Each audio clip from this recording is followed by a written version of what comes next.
제가 오면서 뭘 하나 좀 느낀 게 있어요. 제가 이제 연산역인데 어쩌다 가끔 오니까 서울에는 연남동이라는 데가 있거든요.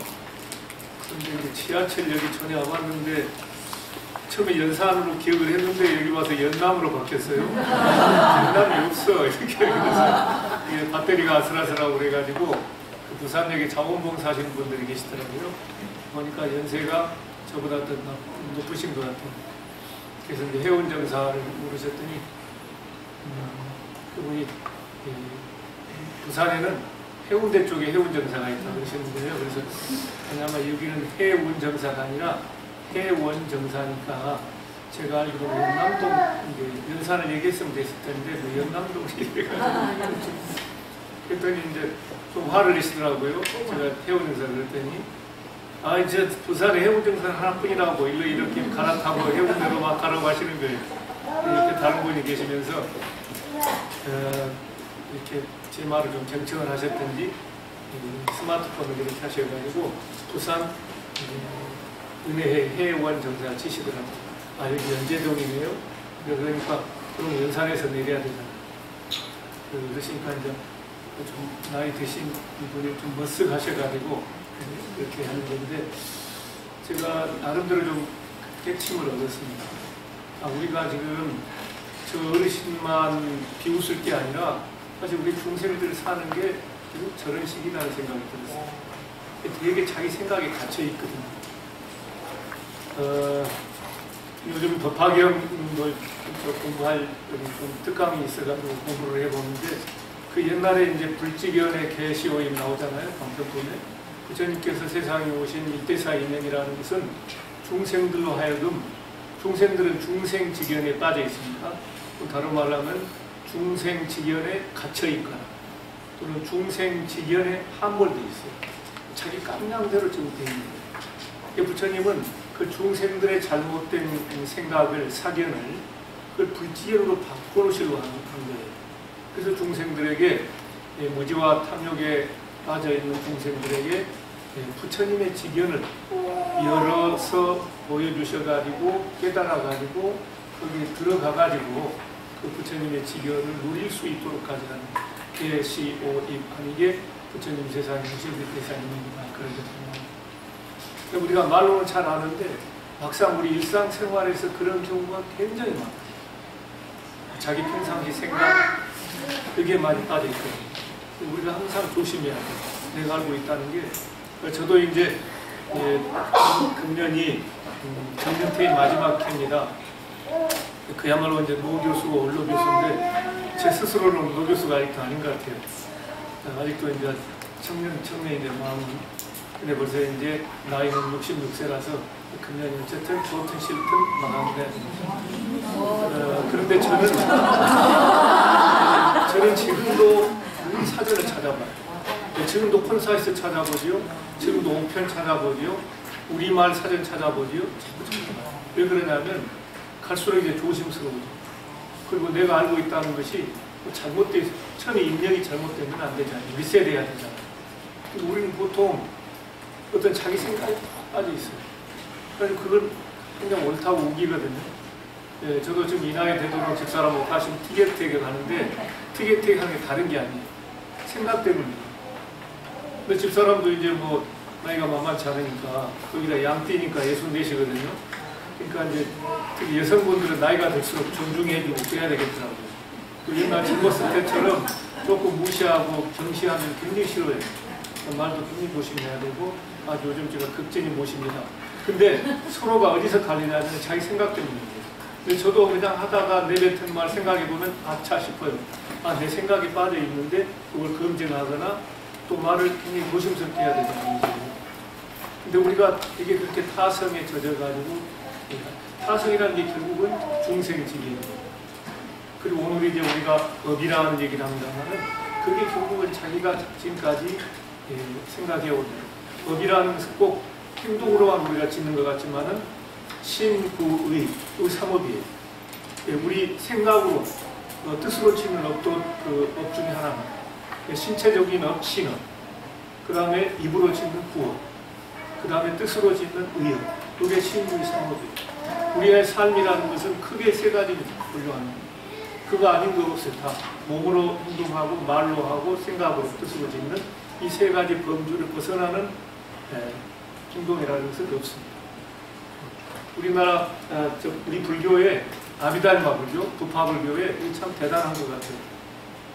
옛날에 할 일이 없으셔서 그랬는지는 잘 몰라도 부처님 말씀을 다 하나하나 아주 참 까칠하게 쿨하게 다 그것을 체계를 세우고 분류하고 조직하고 이게 대단합니다. 여러분 이제 아비달마 공부도 부사론 같은 공부하실 수 있겠습니다만은 사실 어떻게 보면 우리가 부처님의 초기 불교의 말씀이라는 것은 이런 아비달마 불교를 통해서 필터를 통해서 우리가 사실 공부하는 게 많아요. 제가 전에 이 수타니파타하고 법화경하고 뭘 좀 비교해서 논문을 쓸 일이 있었어요. 수타니파타는 그 성립이 매우 오래된 경전 중에 하나거든요. 거의 최고층에 속합니다. 근데 거기 보니까 뭐 사성제다, 팔정도다, 무슨 이런 그 법상이라는 그 얘기들 있잖아요. 근데 여기서는 뭐 12연기다 이런 얘기는 안 보여요. 수타니파타에 보니까. 그런 그 이야기들은 주로 아비달마에서 제목을 지어놓고 뭐 사념처, 뭐 12연기 이런 거 다 있잖아요. 근데 놀라운 것은 수타니파타에는 그런 제목보다도 그냥 내용만 주로 얘기를 하고 있어요. 그거 제가 깜짝 놀랐어요. 아, 이런 게 결국은 아비달마 공부해서 이분들이 우리가 이렇게 정리해서 하는구나. 그러니까 정리해 준 것은 정리해 준 대로 참 고맙지요. 사성제 8정도, 12연기, 뭐 사념처 이런 것을 전부 이제 정리해 줘서 우리가 바로 가는데, 그런데 또 잘못하면 그것에 너무 개념화가 돼가지고 부처님은 그런 걸 중요한 것이 아니라 실제로 응병여약, 병자에게 약을 준 것처럼 이렇게 하는 것이 중요한데 우리는 또 그 법상에 또 빠져가지고 그 실제 내용을 잊어먹는 경우가 참 많구나. 자, 그래서 어쨌든 우리는 다 자기 나름대로, 자기 깜냥대로, 자기 생각대로, 또 자기 생각이 옳다고 다 그래요. 지금 이렇게 얘기하는 제 자신도 지금 그 옳다는 생각으로 말씀을 드리는 거예요. 항상 우리는 자기 성찰이 필요하다. 항상 깨어있으라. 이런 얘기도 결국은 보면 이제 다 통하는 것 같습니다. 그래서 오늘 제가 그 자원봉사 하시는 거 참 감사한데 부산에 해운정선은 하나뿐이다. 해운이밖에 없다. 아, 제가 해원이라고 말씀을 드렸는데 누차 드렸는데도 딱 고집이 있어요. 해운정사 무조건 해운대 쪽이다. 그래서 저기 사실 저 모습이 내 모습일 수 있겠구나. 뭐 3인행에 필요하사는 말도 있잖아. 세 사람이 하면 그 세 사람 가운데 반드시 나의 스승이 있다 그랬는데 그것은 꼭 좋은 의미에서 긍정적인 의미의 스승보다도 안면보상으로 저렇게 하면 안 되는구나. 이렇게 우리를 깨우치는 스승도 보사도 얼마나 많다는 거예요. 그러니까 우리가 좀 넓은 마음으로 기분 나쁘게 생각할 것이 아니라 제가 오면서 마음으로 합장을 했어요. 참 큰 스승이시구나. 오늘 해운정사에서 겉에 있는 줄 알고 뭔가 거리를 주셨구나. 제가 그런 생각을 했다니까요. 그러니까 여러분들이 항상 자기 생각에 갇혀 있으면 안 돼요. 근데 저는 왜 이제 여러분들을 제가 칭찬하냐면 자기 생각에 갇혀 있으면 굳이 여기 안 와요. 근데 65세 다 이제 원로 교수고 얘기를 뭐라고 들어놓으니까 뻔한 얘기인데 그런데 여러분들은 지금 그 생각에 갇혀 있는 것이 아니라 그래도 마음의 문을 열고 정말 부처님의 진실한 진리를 배우기 위해서 오셨다는 그 자체가 진정한 불심이고 정말 훌륭한 불심이다. 그렇게 생각합니다. 그럼 부처님 마음으로 여기 오셨기 때문에 다른 말로 하면 여러분이 곧 바로 그런 행동이 부처님의 행동입니다. 그렇기 때문에 저는 아까 여러분들의 경의를 표하고 여러분이 여러분들이 칭찬드리고 싶다는 말씀이 그건데 왜 정확하게 제가 이 서두를 연구하면은 특히 불교에서 우리가 생각이 이렇게 갇혀져 있는 개념 중에 하나가 법보윤회설이에요. 제가 보는 우리 원장 스님이 보통 스님이 아닙니다. 그 제목을 처음에 업과 윤회의 길목 이렇게 해놓으셨어요. 근데 이제 여기 주제를 가지고 하려고 제가 굉장히 힘들어요. 이제 아름다운 마무리를 하려고 제가 정면퇴임한데 근데 아마 이미 논문을 다 조사하신 것 같아요. 그래가지고 오늘 제 논문 제목이 불교 업과 윤회설의 의의와 해석이거든요. 그래서 이제는 제가 마무리하는 과정에서 총론적으로 전체적으로 한번 봐야 돼요. 너무 이렇게 바둑 둘 때 항상 여러분들 바둑 좋아하시겠지만은 여기 하수 급수가 낮은 사람일수록 여기 그 몇 점 따먹으려고 거기에만 신경 써요.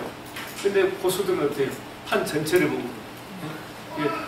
제가 옛날에 공부할 때는 힘들어가지고 바둑책, 일본 사람들 그 바둑 잡혀 있어요.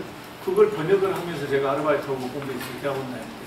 뭐 그런데 보면 이제 다음 한 수, 뭐 이런 게 있어요. 다음에 꼭 둬야 될 때 한 수가 뭐냐. 그러니까 고수일수록 판 전체를 봐서 다음에 어디가 가장 기묘하고 가장 중요한 걸 보는데 하수들은 전체 판을 안 봐요. 그냥 여기 몇 점 따먹느라고 난리. 그러니까 판판이 이제 고수들은 사석작전이라고 합니다. 돈을 버리는 작전이에요. 그러니까 10점 주고 자기는 30집을 지어버려요. 그럼 모르게 얘기해요. 근데 우리 중생들은 항상 그 생각이에요. 제가 요즘 보니까 부처님은 인생을 진짜 총체적으로 지역적으로, 국지적으로 보시는 분입니다. 근데 우리 중생들도 항상 지금 뭐 여러분들 앞으로 몇 년 더 사실 것 같아요? 네? 20년 더 사실 것 같아요. 50년 사실.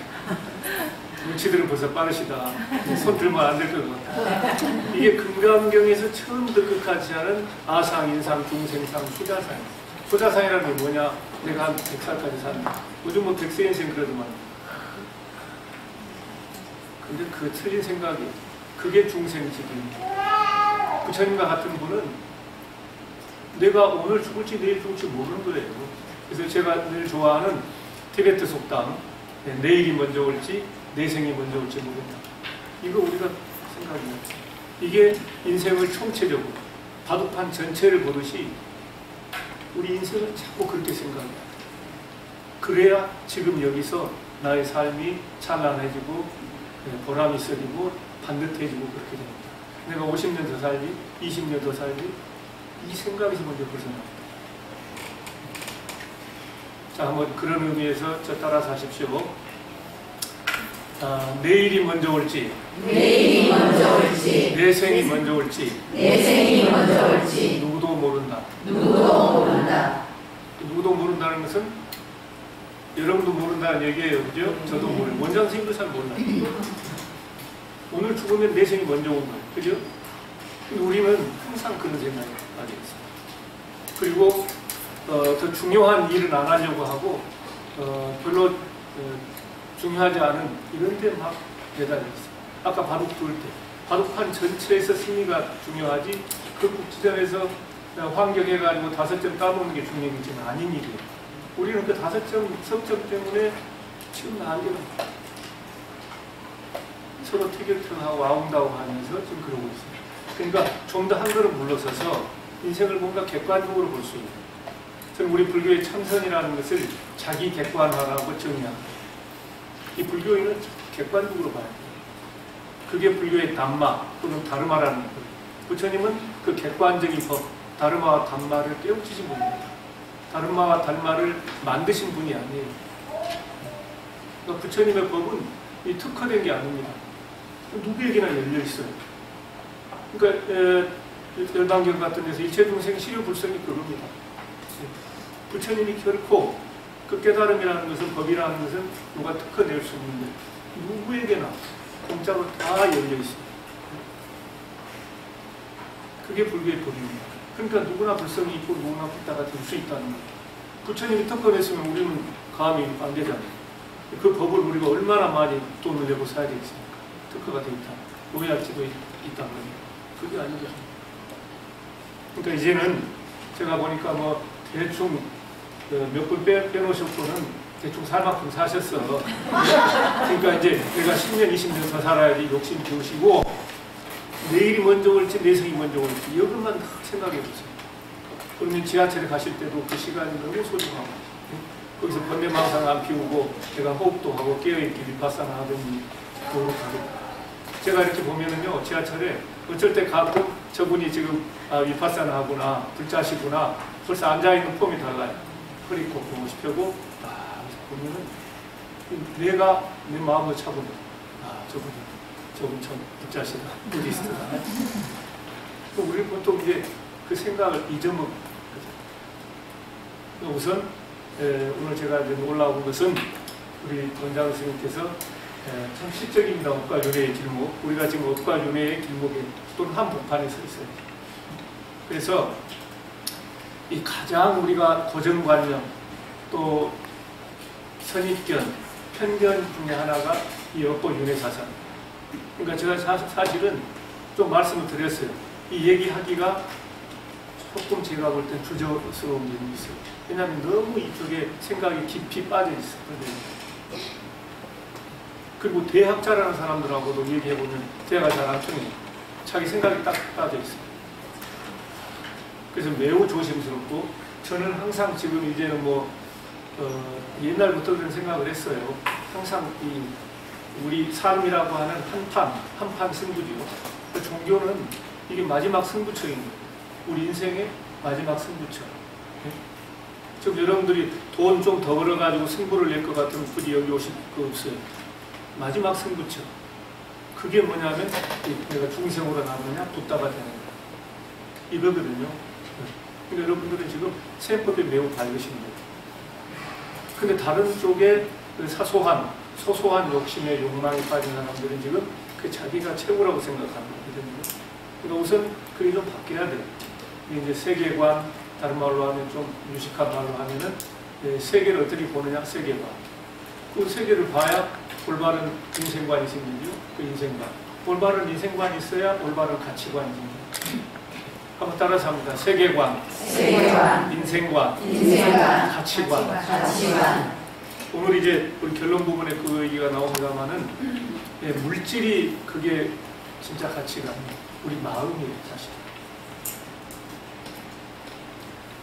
그래서 항상 여러분들은 바둑을 두는 사람 같으면 지금 이게 지역적인 이 싸움에 거기에 매몰될 것이 아니라 항상 판 전체 봐야 됩니다.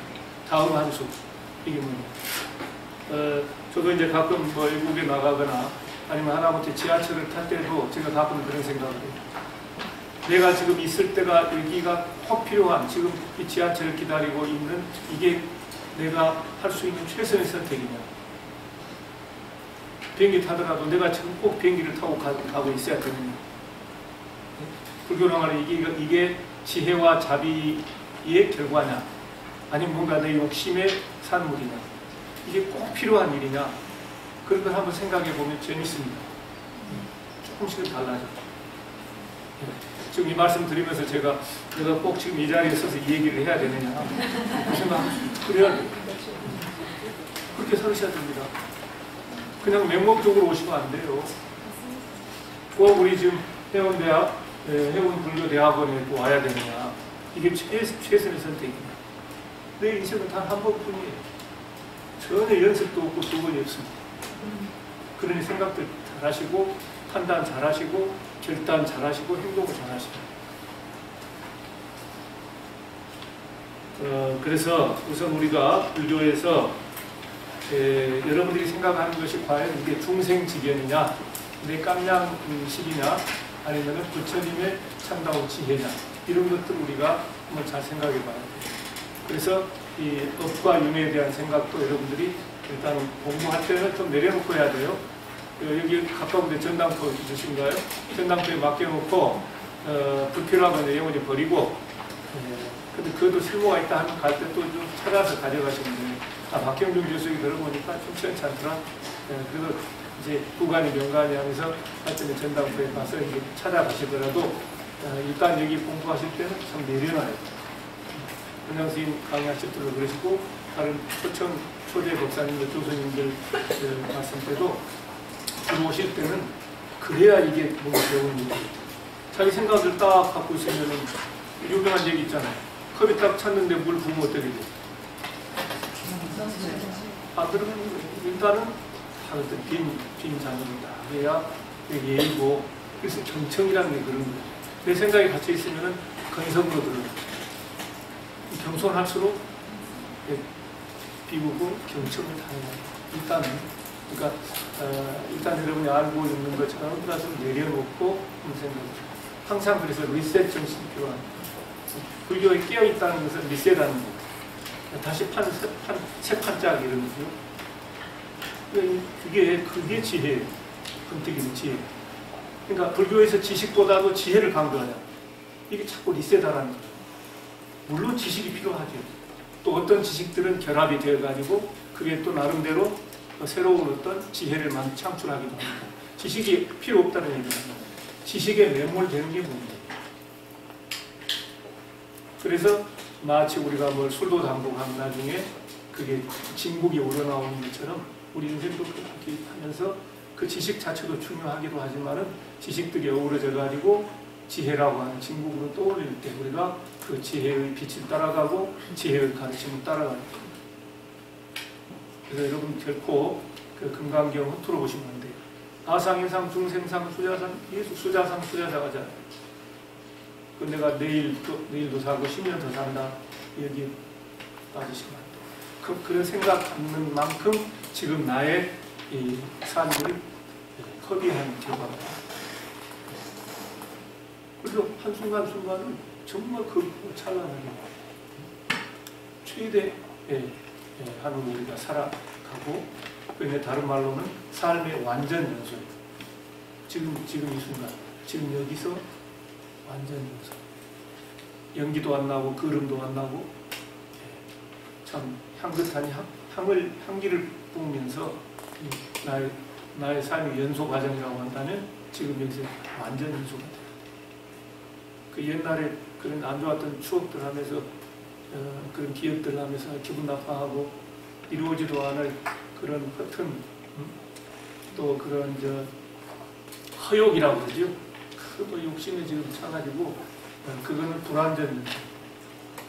항상 지혜와 불자들은 지혜와 자비 정신이 가게 해가지고 지금 이 순간을 완전 용서시켜주는 게 필요합니다. 항상 그러니까 우리는 옥기슬 점이고 항상 엄숙 경건주의 하라는 얘기를 하네요. 그게 우리가 마음을 다 잡고 자꾸 깨어있고 지금의 한순간의 소중함을 깨닫고 내가 인간으로 태어났다라고 하는 인연, 그게 얼마나 놀라운 인연인가. 천수경에서는 백천만금 난조 그렇죠. 백천만금 난조 생각이 듭니다. 그게 있는 그대로의 우리 삶의 실상입니다. 우리는 그 생각이 자꾸 해서 그 작은 것에 사소한 것에 목숨을 걸고 싸우고 지금 그렇게 항상 좀 더 대범하게 항상 인생을 전체적으로 총합적으로 이렇게 바라봐요. 저는 그게 불지견의 가장 기본이라고 생각합니다. 자, 그래서 오늘 우리가 잘 알고 있는 그런 불교의 법사상, 법설, 또 윤회사상, 그걸 저는 이제 업보윤회라고 보았습니다. 인과응보라고 하는데 인과응보하면은 응이 너무 강해가지고 인과업보로 그 말이 그 말이긴 합니다만은 그래서 이제 그걸 합치는 말은 업보윤회라는 말도 씁니다. 그래서 저는 이제 여러분 논문은 업보윤회서를 놓겠습니다. 업보윤회서는 또 불교가 아닌 인도의 전통적인 사상이기도 하기 때문에 제가 까칠하게 불교라고 부르면서요. 그래서 불교 업보윤회서를 의화해서 했었습니다. 다 하는 거지만은 다시 한번 우리가 현대적으로 이 불교 업설이 업보윤회설이 어떤 의의가 있는지, 그러니까 불교 업설이 뭐다 하는 걸 제가 새삼스럽게 오늘 설명드리진 않겠습니다. 이게 이제 또 총괄적으로 한번 바라보고 현대적으로 이걸 좀 재해석하고 또 어떤 점에 있어서 앞으로 우리가 이런 업설을 발전시켜야 된다 하는 그런 총론적인 그런 입장에서 제가 말씀을 드린 거기 때문에 사실은 좀 우리가 재밌는 얘기하고 노래라도 부르면서 집에 가서 보시면 돼요. 사실 제가 조금 그 시민 사회단체 지금 지도법사를 하고 있어요. 그 제가 이제 그 하기 전에 꼭 제가 노래를 부릅니다. 그래서 이번 6월 9일 날도 법회가 있는데 이번에 제가 노들강변 하려고 딱 선물했습니다. 다 아시죠? 노들강변. 노들강변 한번 춤추시고 싶은데 가사를 음미해보면 참 슬픈 노래입니다. 불교의 무상의 진리를 그렇게 멋지게 표현한 가사가 없어요, 지금. 이럴 때 양놈들이라고 해야 돼. 양놈들 하니까 좀 그런가요? 좀 그러시게 하시죠? 또 외국인들이 막 저걸 가사를 쓰는데 제가 볼 때는 이 불교의 무상의 진리를 이렇게 멋지게 표현한 이 문학이 없어요. 오들강변 가사 아세요? 누가 한번 해보시죠. 우리 보살님 한번 노래 하셔도 돼요. 한번 해보이소 언니. 박수 한번 쳐주세요.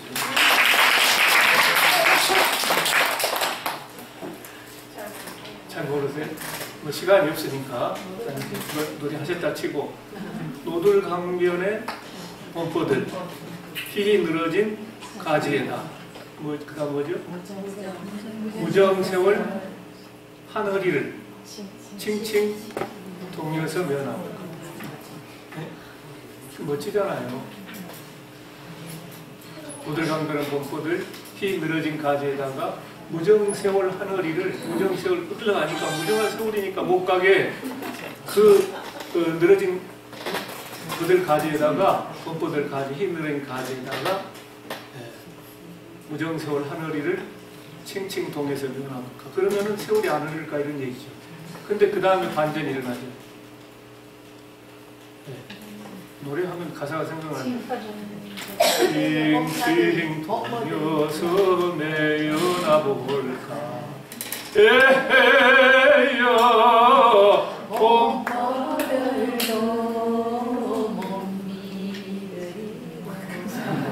확실히 제도 대하고는 좀 달라. 이 가사 잘 모르시더라고. 그 연식이 좀 되셨구만. 이 범퍼들 또 뭔 이들이 이렇다 이게요. 무정세월 하늘이를 칭칭 동에서 메어놨는데 이 버들까지도 못 믿을 거예요. 그 다음에 어떻게 되죠? 그 다음에 저기 전불만 흘러서 가. 이게 사실은 굉장한 범위예요. 제가 누가 이 가사를 찍는지 모르지만 아마 어떤 스님이나 옛날에 저 같은 거사나 그런 사람들이 또는 원장 스님처럼 조금 이제 감성도 풍부하시고 시적인 문학적인 어떤 어르신들이 그 가사만 이렇게 합니다. 그러니까 노래는 굉장히 흥겨운데 가사를 음미해보면 너무 슬픈 거라.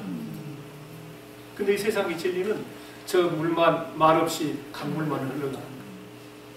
이 강물의 속삭임 이런 거 옛날에 독일 문학자들도 굉장히 많습니다.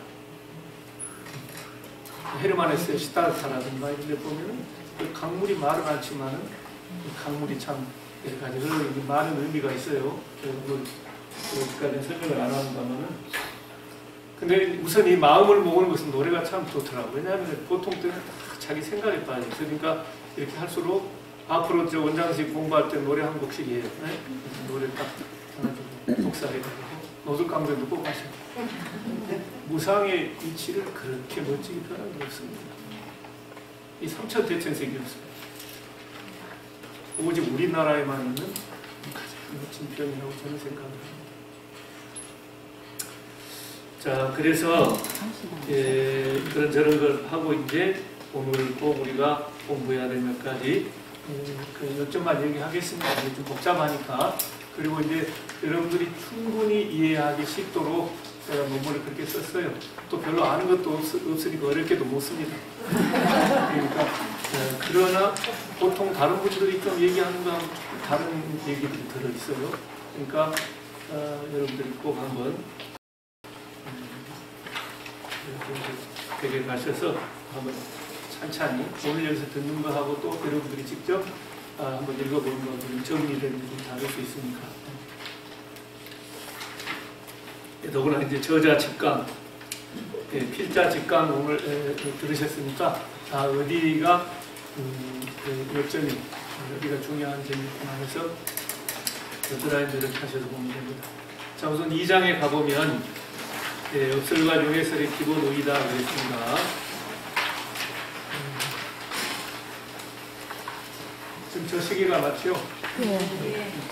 여러분 시계를 좀 가지고 다니는 휴대폰을 끄다 보니까 그 얘기합니다. 지금 40분이고요. 네, 알겠습니다. 자, 그래서 우선 저는 좀 총론적으로 이 업설과 용해설의 기본 의의가 뭐냐 하는 것들을 간략하게 정리해 보았습니다. 그래서 첫 번째는 올바른 인생관의 확립이라고 했어요. 이게 왜 불교 업설이 불교라는 종교의 우리 하나의 믿음에 관한 문제지 이게 어떻게 올바른 인생관의 확립하고 무슨 관계가 있느냐 이런 생각하실지 몰라요. 그러나 그렇지 않습니다. 거기 이제 보시면은 저는 3종 외도설 앞에 얘기했습니다. 부처님이 거기 맨 밑에 각주에 보면 3종 외도 비판 이제 나오고 하는 건데 제가 이런 거 다 빼고 그냥 그런 형식은 빼고 내용만 얘기를 한 거예요. 그래서 중간 한 2경에 나오는 말씀입니다만은 부처님 당시에 매우 종교적으로 사상적으로 매우 혼란스러웠습니다. 그래서 뭐 62경도 나오고 오정학견 뭐 육사외도 하는 얘기가 나오는데 심지어 자인화교에서는 363가지 정통 바람교가 이제 붕괴하니까 막 우후죽순식으로 여기저기서 진리에 대한 주장들을 다 하는 거죠. 진리의 주장을 한다는 것은 다 사상가, 종교가 이런 사람들입니다. 근데 이제 부처님이 그것을 크게 세 가지로 정리를 해 놓으시는 게 세 가지. 3종 외도입니다. 외도란 말은 사도란 말이에요. 사대, 정도가 아니고 정도는 불교예요. 불교고 우리 불교 아닌 내도라고 한다면 불교 바깥은 외도가 되죠. 그러니까 조금 별로 질이 안 좋은 종교 같은 데서는 사도란 말을 쓰지만은 우리 불교 양반이 외도 바깥이라고 쓰는 완곡하게. 그래서 세 가지 외도다. 그러니까 요즘 우리가 이웃 종교 이렇게 하는 거하고 비슷해요. 그죠? 내가 잊어먹기 전에 이걸 보여드려야 외도하니까. 이걸 제가 하나 가져왔어요. 예수님 곧 오십니다. 그 후에 심판이 있습니다. 당신의 삶이 끝난 후에 천국 아니면 지옥. 이런 거 많이 보셨죠? 네. 어떻게 여러분들 삶이 끝나면 어디로 가실 것 같아요? 근데 여기 보니까 심판하시는 분이 한 번 죽는 것은 사람에게 정해진 것이요 그 후에는 심판이 있다. 심판하시는 분이 여러분들이 심판하신다 이렇게 되어 있어요. 근데 이제 이런 게 이를테면 이제 그 3종 우리고 보면 외도라고 하면 이제 이웃 종교라고 표현하는 것도 참 좋은 용어 같아요. 그래서 여기 이제 어떤 절대자에 따라서 우리의 운명이 결정된다. 우리 삶의 행복과 불행이 결정된다. 그럼 절대자. 그 더구나 이제 심판하시는 분이니까 이분 손에 판단에 맡겨진 거. 이런 게 이제 이렇게 보면은 조무하자기론이라고 써져 있습니다. 이제 경전에는 그렇게 나와요. 요즘 말로 하면은 신이론이야. 그것은 절대자 신의 뜻에 의해서 우리가 행복하기도 하고 즐겁기도 하고 불행하기도 하고 괴롭기도 하고 이렇게 되어 있어요. 요거는 정도가 아니라 사도 잘못된 일. 자, 또 하나는 숙명에 의해서 좌우된다. 이것은 100% 좌우된다 그런 뜻이에요. 우리가 금생에 내 운명을 내가 바꿀 뭐는 하나의 것도 없어요. 방안이. 전생에 이미 다 그래 결정되어 있어요. 이런 게 숙명론이라고 할 수가 있습니다. 대표적인 게 이제 자인이즘, 자인학인데 제 친구 중에 한 친구가 산부인과 의사예요. 근데 꽤 오래전에 그런 얘기를 들었어요. 어느 그 임신하시는 분이 이제 그 병원에 왔는데 거의 이제 출산일이 가까워서 근데 그 시어머니가 하는 분이 이렇게 이제 오셔가지고 얘기를 하더래요. 어디 사주를 뽑아봤더니 지금 출산 예정일이 만약에 6월 10일이다 그럴 것 같으면 6월 10일이 아니고 6월 8일 날 몇 시로 정해서 나오면 사주가 기가 막히대. 그러니까 우리 손주는 이렇게 땡겨가지고 좀 출산을 시켰으면 좋겠다. 수술을 좀 하면 좋겠다. 그런 분들이 덜어 있다는 거예요. 요즘도 그런 분 계신가요? 네. 부산 지방에 없겠죠. 어떻게 생각하세요? 일리가 있다고 생각하세요? 어리석다고 생각하세요? 근데 원래 6월 10일 날 태어나야 되는데 6월 8일 날 땡겨서 하면은 어느 게 사주예요? 땡겨서 하는 그게 하는 거예요? 네. 그렇게 하시는 분들은 그렇게 할 가능성이 있는 분들이라. 근데 보통 어떤 태어나는 것이 생일이니까. 근데 그것도 한번 생각해 봐야 돼요. 정자 난자가 만나가지고 딱 이렇게 이제 잉태해서 뭐라 그래요? 이렇게 수정이 되는 그게 이제 생일이냐? 우리 보면은 생일을 되게 보면은 한 살이 되잖아요. 뱃속에서도 한 살이니까. 그러면 어느 게 생긴 거냐? 요즘 뭐 태교도 있고 뭐 여러 가지 이제 낙태에 대한 여성들은 자기 결정권도 있고 왜 낙태가 죄냐, 낙태죄 폐지하자면 이렇게 여러 가지 나오고 있잖아요. 그것도 한번 생각해 봐야 돼, 불교적으로. 꼭 엄마 뱃속에서 나온 게 생일이냐, 아니면 수정되는 순간이 생명의 탄생으로 그렇게 생각할 수 있잖아요. 그죠? 그런 생각 안 해보셨죠? 그냥 무조건 태어나면 생일이라고. 그러니까 여기 문제가 복잡할 때는 약간 피해 가도 되는 거예요. 이게. 그러니까 이게 뭐냐면은 막 사주, 관상 이런 거 어쨌든 있는 분도 많아요. 근데 의외로 이웃 종교보다도 희한하게 불교들 가운데 그런 게 더 많다는 게 이제 이게 문제예요. 이 중앙 도경에서 이 숙명문이라는 것은 여기 외도고 사도다라고 하셨는데 내가 볼 때 크리스찬보다 부디스트들이 더 많아. 자꾸 그런 데 기웃거리고 관심 갖는 분들. 자, 뭐 그런 얘기는 안 하겠습니다. 이게 가장 아주 대표적으로 제가 했던 것들입니다. 그래서 그리고 하나는 이제 우연론이라는 거예요. 경전에서는 무인무연론 그랬습니다. 인도 없고 연도 없다. 인이라는 것은 직접적 원인이고 연이라는 것은 간접적 원인인데, 그래서 인 플러스 연 해가지고 과가 생기잖아요. 이 세상의 모든 사물, 사건, 현상 이것은 저절로 되어 있는 건 없어요.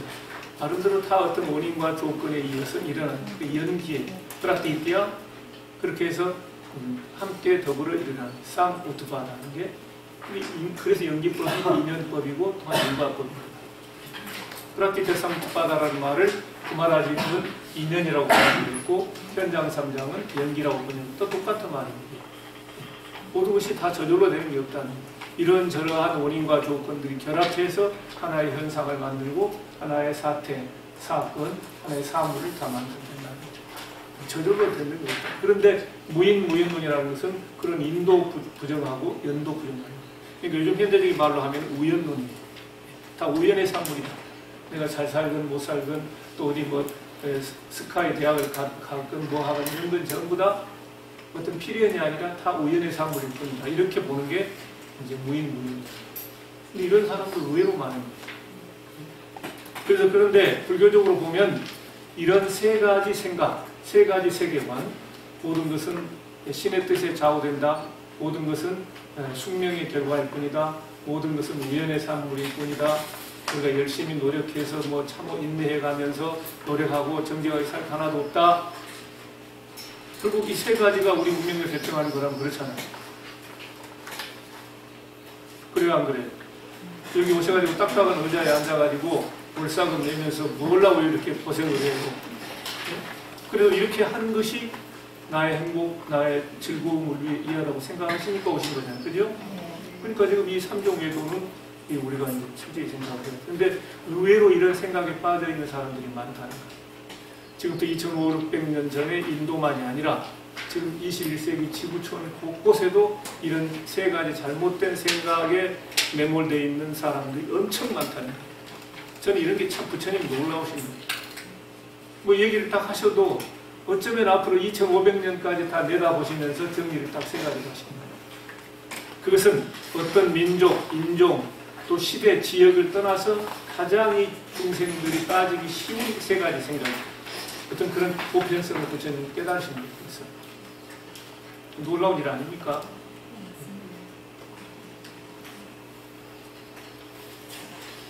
자, 169페이지에 제가 다 시간이 없어서 말씀 안 드립니다. 제가 휴거라는 얘기를 했는데 이게 역사에 보면 엄청 시끄러웠어요. 999년 1000년 앞두고 그랬고 우리나라도 1999년도 2000년 되게 복잡했습니다. 특히 이웃 종교가. 그래가지고 제가 지금 기억하기로 제가 저기 서울에 어디 외곽에서 살 때인데 휴거 된다고 해가지고 난리였어요. 그래가지고 집안 막 돈 같은 거 다 교회에다 바쳐놓고 휴거 이제 착한 사람은 다 들려 올려가지고 가고 이제 그거를 그대로 믿는 거예요. 근데 다음날 뭐야 아무 일도 안 일어나. 어떻게 들려서 올라간다. 참 그런 거 믿는다는 사람 참 희한한 사람 같아 제가 볼 때는. 저는 눈으로 보면서도 안 믿을 것 같아요. 네? 하여튼 모르겠네요, 그게. 그런 사람들이 있는 거예요, 그게. 그래서, 거기 169페이지 마지막 단락. 인과응보를 믿는 사람들은 하늘은 스스로 돕는 자를 돕는다는 속담처럼 인간의 운명은 인간 스스로의 행위에 의해 결정된다는 것을 깨달아 세상의 지식과 인생의 지혜를 부단히 배우고 합리적인 계획을 세우고 부지런히 노력하고 행동하며 겸허히 기다리고 인내한다. 네. 뭐를 그냥 뭐 조금 해놓고 기다릴 줄도 모르고 뭐 이렇게 해서는 안 돼요. 이게 이제 올바른 인생이다. 올바른 인생과 그렇게 할 수 있는 사상이 뭐냐? 그게 불교의 덕사상이고 덕세죠. 그러니까 우리가 지금 이것까지 이렇게 생각을 안 해봤거든요. 이 비교를 해보면 확실하게 드러납니다. 이게 어떤 차이가 있는가? 그러니까 아까 그런 세 가지 신의 뜻 또는 숙명, 우연이 우리의 삶을 결정하는 그런 원인이라고 한다면 전혀 우리 인생관이 달라져야 돼요. 그런데도 우리는 가끔 이렇게 빠져 있어서 이 세상이 갈팡질팡, 우왕좌왕하고 있다. 이게 참 안 되는 일입니다. 그래서 우리 국민들도 건강한 생각, 올바른 인생관을 가지고 있어야 이 나라의 장래, 이 나라의 미래가 밝아지는 것이지 전부 무슨 어디 가서 로또만 사고 일도 안 하고 어디 가서 철학관 막 정보로만 다니면 어떻게 돼 이 세상에. 이 미래가 없어요, 이 나라가. 그러니까 우리가 그런 게 정법이라는 게 얼마나 고마워 하는 것들을 생각하시면 거기 한번 빠지면 저도 제 주변에 그런 사람이 있어요. 너무 힘든데 힘드니까 어떻게 한번 인생을 고쳐보겠다고 해가지고 어디 막 굉장히 몇백만 원짜리 심지어는 몇천만 원짜리 굿을 하고 막 그래요. 근데 나중에 더 안 돼. 더 이제 그 빚에 굿값 하느라고 비용이 들어가지고 저 그런 사람 많이 봤습니다. 그 누구를 타야 돼? 자기 어리석음 탓을 하고. 인생이 한번 묘하게 잘못된 길로 옛날에 3000% 빠진다 그랬는데 요즘 3000% 계신 분 죄송합니다. 좋은 데가 3000%예요 사실은. 그래서 인생을 엉뚱한 대로 가는 그런 경우도 있다. 그런 말씀에서 170페이지 인간 평등의 원리적 토대나 그랬습니다.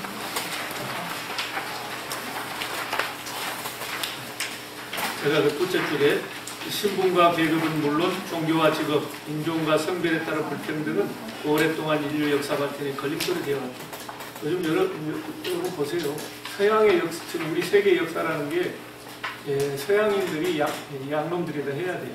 양놈들이 다 이게 세상 다 자기들이 도적질한 겁니다. 원래 이 영국 무슨 네덜란드, 포르투갈, 전부 인도 뭐 이런 식으로 해가면서 또 다른 길로 가다가 어떻게 우연히 저기 대서양으로 가서 가다 보니까 그게 이제 지금 기다란 아메리카, 남아메리카, 북아메리카 그 대륙을 발견해가지고 콜럼버스가 이게 뭐냐면 전부 다 약탈하고 퇴직지게 다시 우리 앞지 약탈.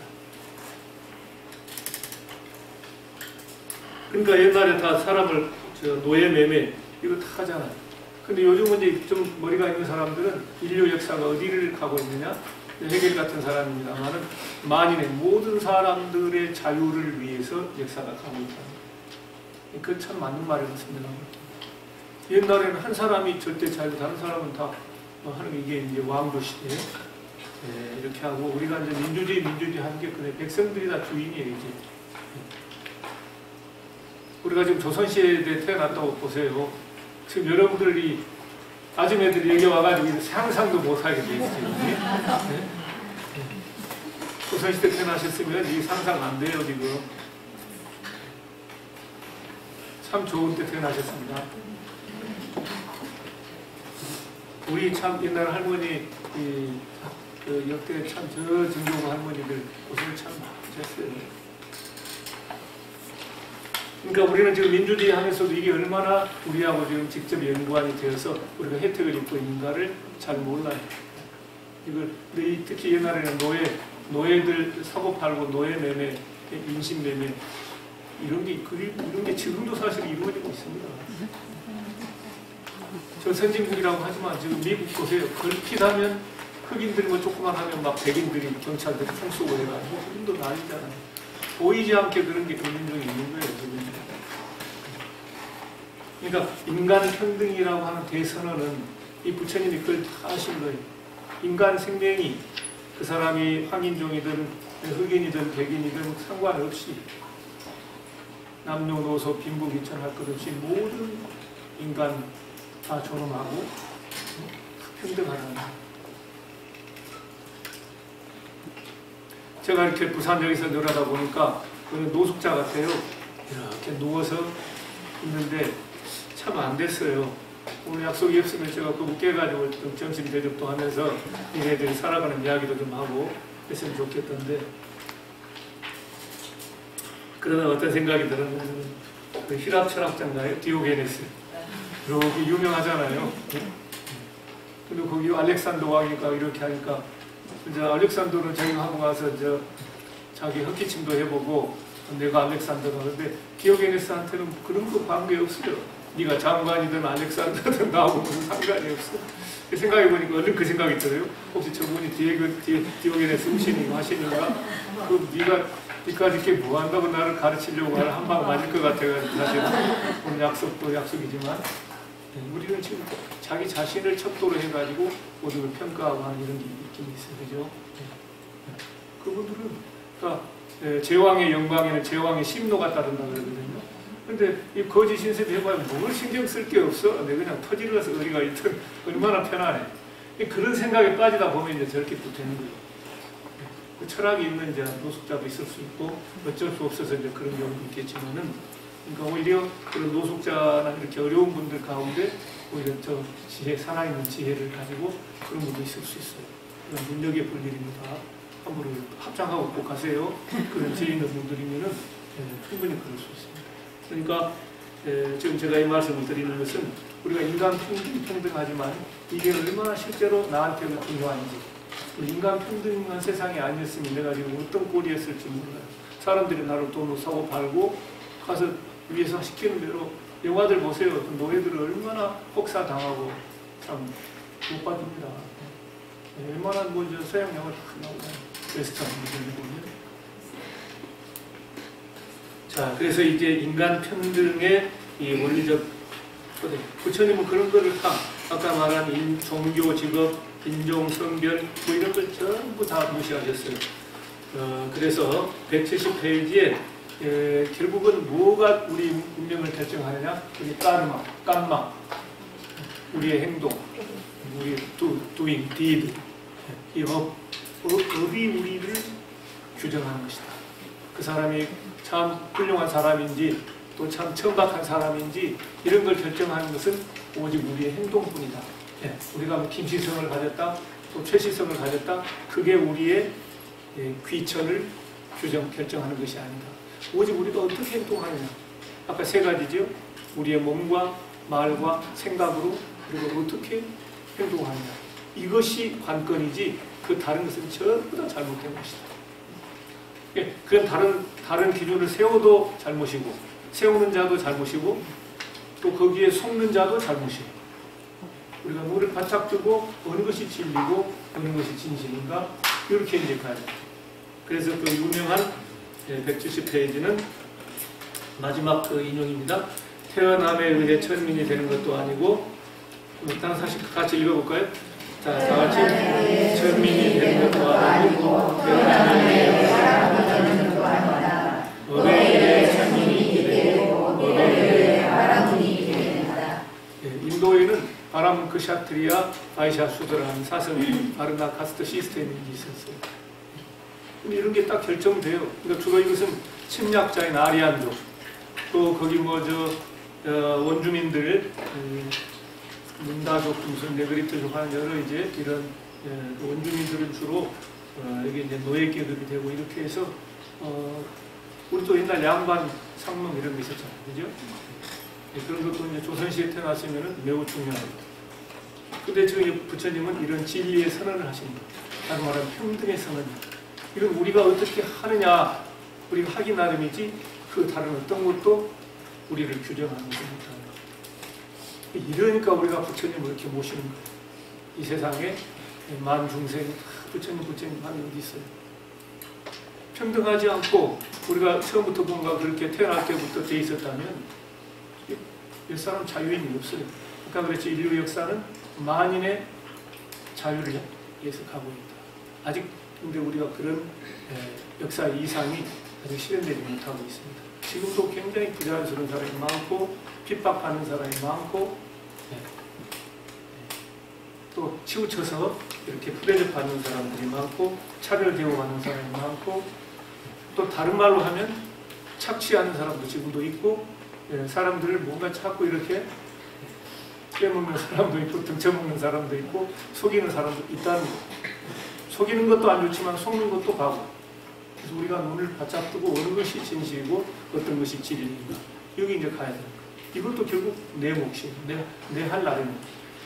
이런 엄청난 선언이 있으시고 그 다음에 이제 171페이지 중간 부분 인용 부분 한번 같이 읽겠습니다. 다 같이 시작.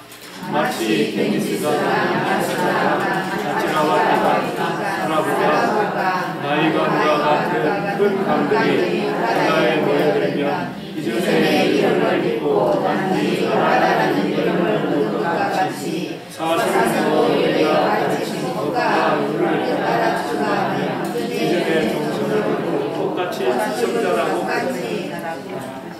석가 세존의 자식 석가모니 부처님의 자식들이다 이런 말씀입니다.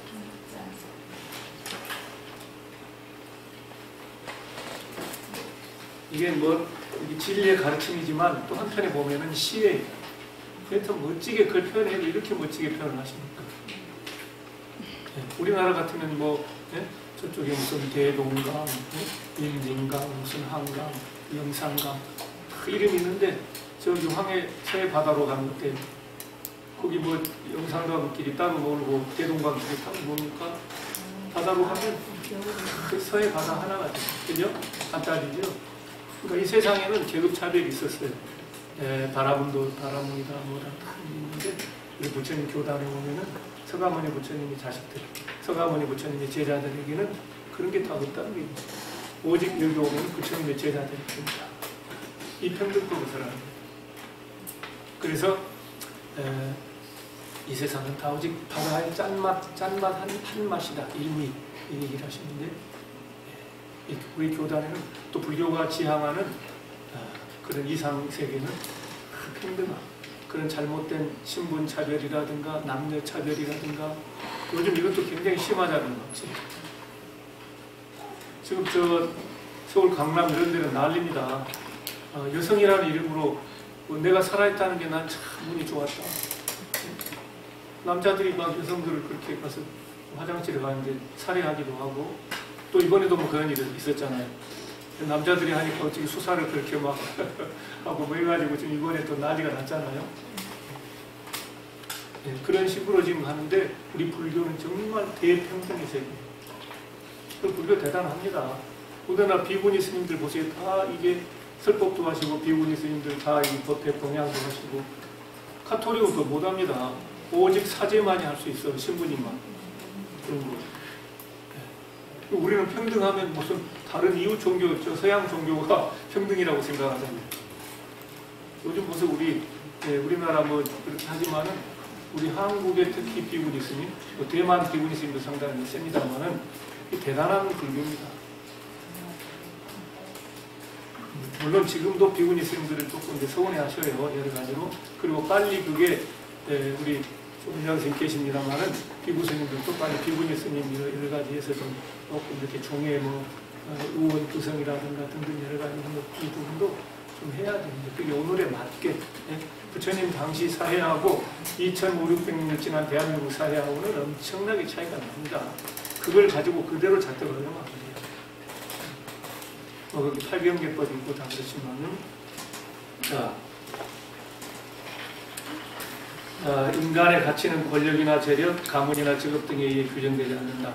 업설에 따르면 자신의 이기적 욕망을 위해 남에게 악을 행하여 괴롭히거나 피해를 주고 무리하게 구하는 사람은 가치가 없는 천한 사람이다.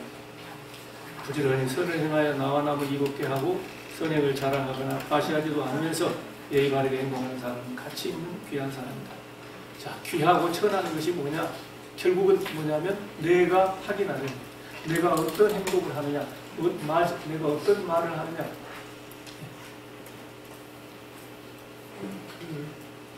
뭡니까? 우리 개그 콘서트 같은 거 보면은 말도 이렇게 좀 너무 이렇게 격이 없이 하는 것을 산티난다 그렇게 표현하잖아요. 산티나게 하면 그 사람 인격도 좀 있습니다. 저는 가끔 재밌으라고 하자고 하는데 이제 가끔 산티나 말 안 쓰려고 그럽니다만은 그래서 조실 때는 한번 해야 돼. 그래야 산티나 말을 해야 좀 이제 깨시고. 그래서 근데 이제 역시 그 굉장히 중요해요. 말도 우리가 말하는 거 행동 거지 내 생각 이게 결국 내 인격을 정하는 거거든요. 그러니까 바른 말, 고운 말, 좀 따뜻한 말. 우리 화에어라고 그러잖아요. 얼굴빛도 막 인상 쓰고 입 내무고 뭐 이렇게 하면 안 되고 항상 온화하고 정말로 명줄로 내가 좀 기분이 나쁘지만 온화. 여러분도 누가 이렇게 온화한 미소 짓는 얼굴 보면 좋지 항상 찡그리고 막 이렇게 저도 안 좋잖아요. 화한, 온화한, 평화스러운 온화한 얼굴, 화한, 에어 말 한마디라도 친절하고 사랑스럽고 고운 말을 썼습니다. 그러니까 이제 말 한마디 틱 던지면 기분 나쁠 때는 그것 때문에 싸우고 어떤 분은 한 달도 가고 두 달도 가고 어떤 사람도 하루 만에 풀어지는 부부도 있더라고요. 하루 만에 풀어지는 것도 좀 잘못이에요. 그러려면 아예 삐지지 말든지 아니면 누가 하루 만에 풀어져. 적어도 한 달은 가야지. 자, 그러니까 아예 하루 한 달 1년 계산할 때도 있고 더 편한 건 뭐냐? 내가 그런 말 안 쓰면 말 조심 튀어나오고 중간에. 근데 이렇게 이제 특히 부부관계는 제가 보니까 참 묘해 이 관계가. 서로 살을 섞고 사는 그런 관계다 보니까 흉어물도 없고 그러다 보니까 이제 예의 다른 데 가면 예의 범죄를 잘 따져요. 굉장히 예의 차리고 그러는데 부부간에는 보면 이게 다 도망가 그런다든지 증발돼 버리는지. 그러니까 부부관계도 어떤 예의가 있고 교양도 있고 이런 게 있어야 되는데 그게 이제 없습니다. 제가 볼 때 조선시대 때는 아예 그래서 남녀 유별이다. 그럴 줄 알고. 자, 이제 따라서 합니다. 그럴 줄 알고. 이제 안 그러면 됩니다, 여러분은. 그러니까 부부지만 가까울수록 그냥 서로 예의를 갖추고 이렇게 해야 되는데 특히 부부관계는 그게 제가 제 경험에 보면 그렇습니다. 그래서 지금은 제가 저는 그렇게 뭐 크게 싸워본 적도 없이 옛날 한 번 제가 뭘 던져본 적이 있습니다. 우유 팩 든 우유인데 한번 던져버렸습니다. 네? 네, 그 이제 제가 잘못 생각한 거예요. 요즘 뭐 제사 모시고 집안에 여러 가지 제가 장남도 아닌데 이제 우리 집 사람이 제사도 모셔주고 고마운데 제가 이제 거기다가 무슨 무리하게 했는데 지금 생각하는데 그래도 뭘 그릇도 아니고 우유팩 던졌으니까 큰 문제 없잖아요. 괜찮죠? 안 돼요? 죄송합니다. 그러니까 제가 지금 이게 뭐냐면은 서로 너무 가까워서 그래. 그러니까 남자들도 너무 서운하게 생각할 거 없어요. 아주 저만큼 나하고 친하다는 얘기구나. 아니, 우리 집 사람들이 남들한테는 참 예의 바르고 나한테만 되니까. 근데 그렇게 생각할 게 아니에요. 이므로 흉어물 없는 친구 하나 있다. 또 다른 나의 분심이다. 오히려 서로 그렇게 이제 다독거리면서 부부 간에 참 그런데 좀 미묘한 관계입니다. 그래서 저는 그래도 던지는 거 서울 우유가 연세 우유인데 던져버렸더니 저기서 조금 조절도 흐르더라고요. 그래서 그래도 내가 지금 마음이 안 좋아해서 던진 게 우리 아까 교수랑 했는데 그것도 한 20년 전이니까 그 이후로 제가 반성을 하고 어쨌든 요즘은 제가 부처님들은 바꾸려고 말 한마디로 예 죄송합니다. 훌륭하십니다. 근데 이제 그 훌륭하다는 얘기를 함부로 쓴다고 또 가끔 뭐라 그래요. 진정성이 들어가는 참 그럴 것 같아요. 자, 그래서 제가 여기 말씀드리는 것은 우리가 어떻게 행동하느냐 이게 결국은 인간관계도 그렇고 내가 귀한 사람이 되느냐 천박한 사람이 되느냐 그거예요. 내가 어느 집안 어느 가문인데 그 하나 필요 없어요. 부처님 가르침에 의뢰해 본다면 그게 이제 인간평등의 원리적 토대라는 게 그거예요.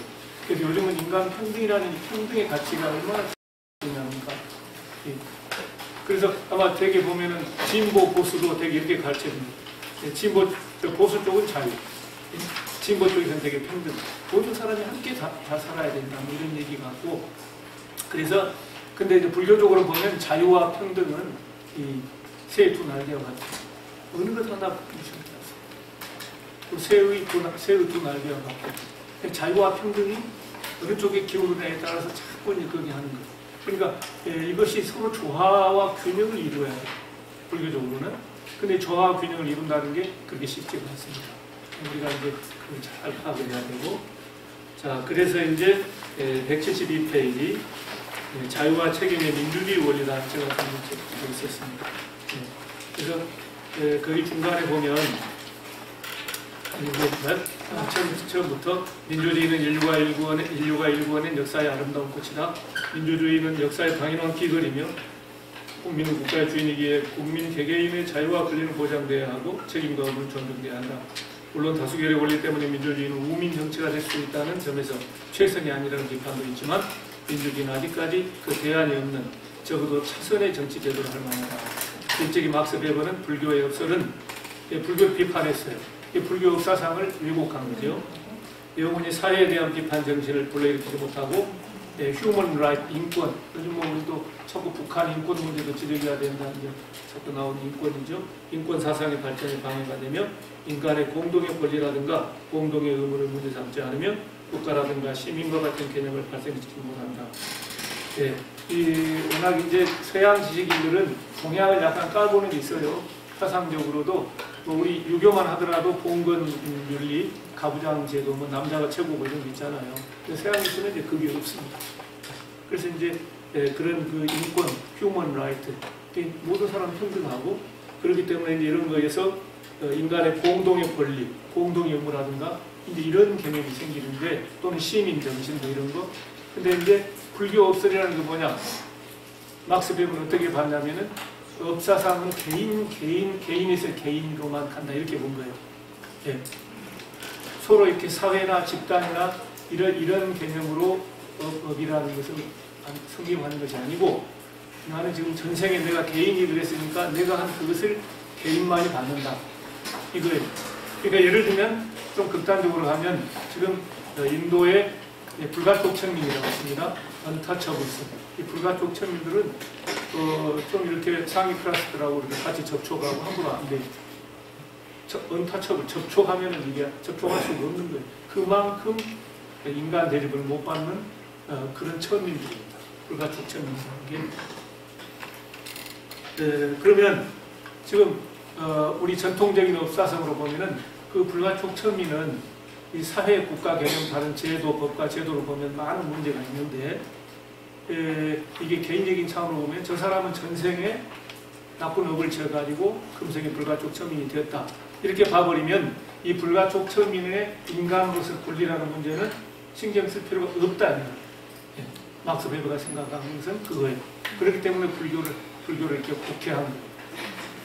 그리고 불교 역사상으로 보면 그거 네가 전생에 잘못하니까 그렇게 된 거야. 무슨 인권이 따질 필요 없어. 근데 우리가 지금 그렇게 접근해야 됩니까? 어때요? 답이 얼마 안 나오시죠? 한번 좀 생각해 보셔야 되죠? 지금 그런 식으로 이제 비판하고 있는데 저는 이 세상에 오직 불교밖에 없는 사람인데 불교를 이렇게 하는 사람은 제가 가만히 두면 안 되죠. 막스 베버 이제 같이 있으면 좀 얘기도 하고 할 텐데 그래서 이제 불교 역사상을 지극히 개인적인 숙명론 정도로 한 거예요. 그래서 이제 불교라는 것은 정치적, 사회적 목표로 또 없고 또 민주주의와도 무관하고 이런 게 인권사상과도 무관하고 국가, 시민 이런 거하고 전혀 무관하다 이렇게 본 거예요. 막스 베버는 불교를.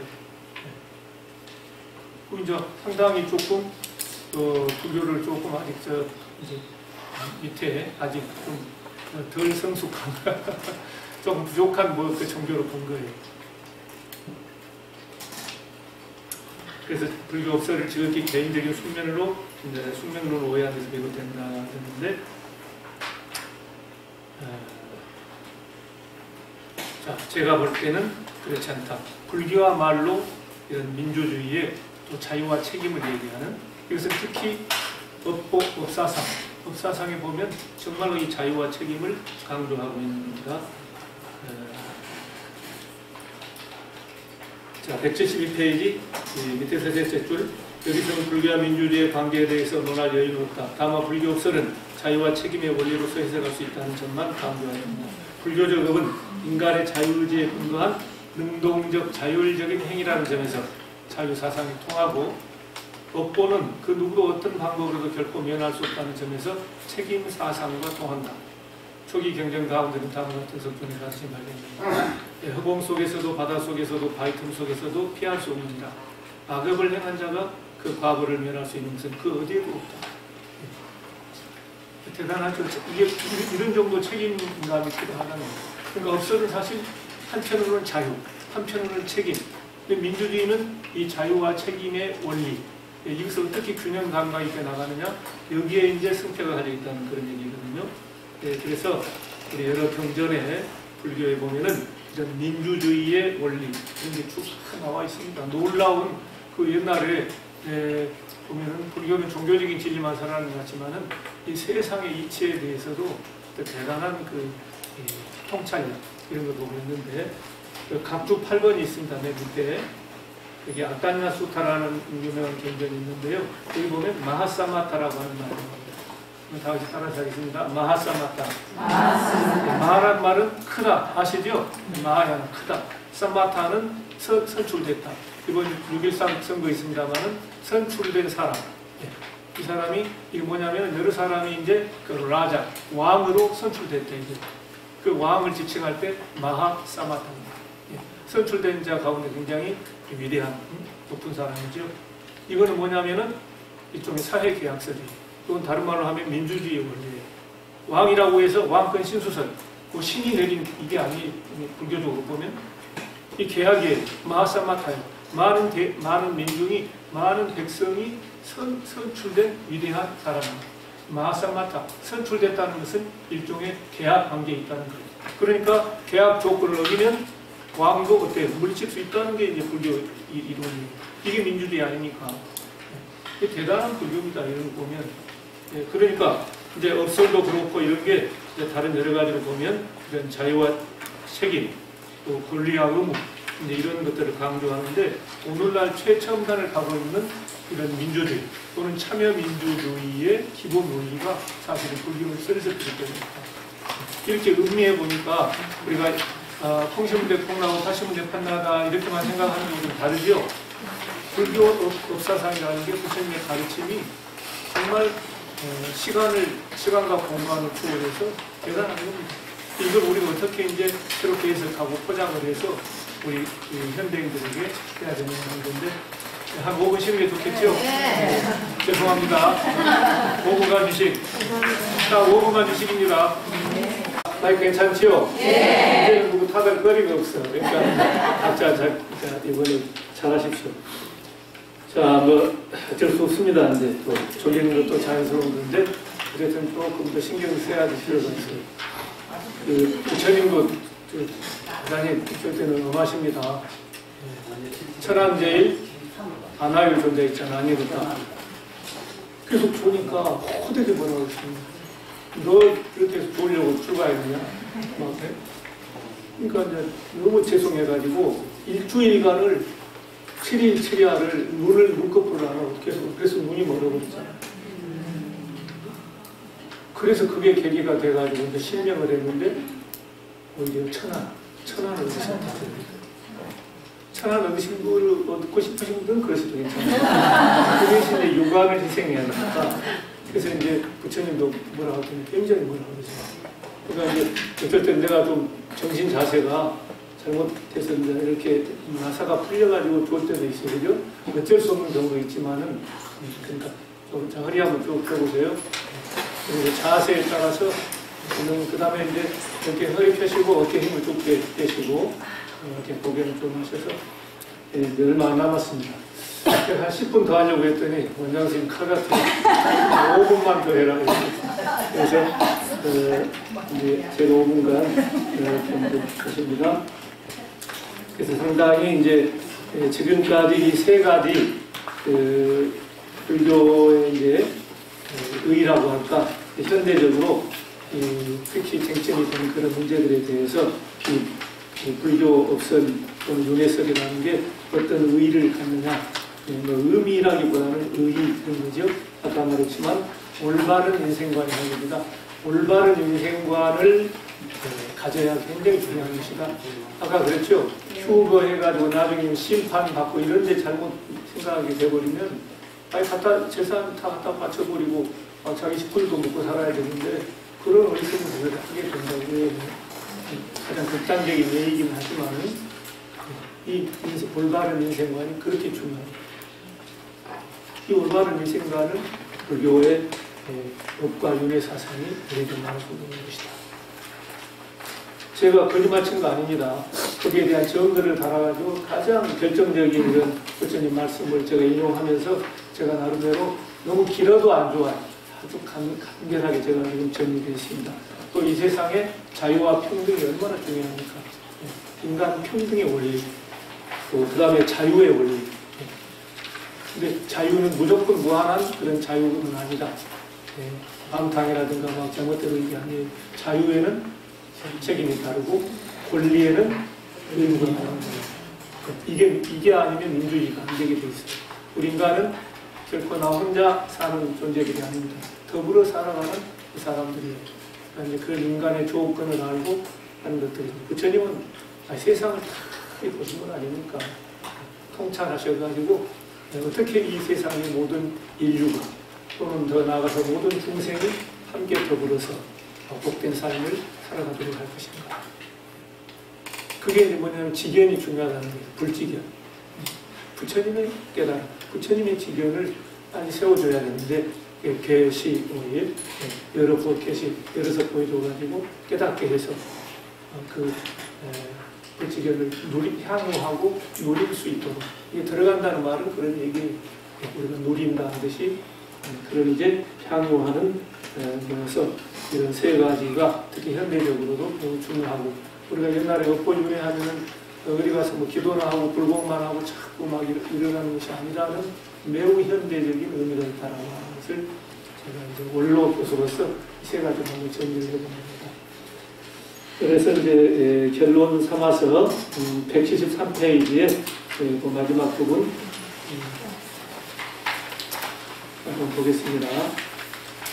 업설에서 자유와 책임은 권리와 의무의 정신과 통한다.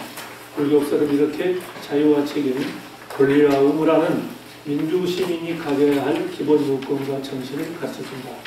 불교의 업설과 윤회설은 결코 숙명론이 아니다. 그것은 자유의지에 바탕한 도덕적 행위와 창조적 노력을 설하는, 주장하는 상식적이고 미래지향적인 인생관을 강의한다, 함축한다.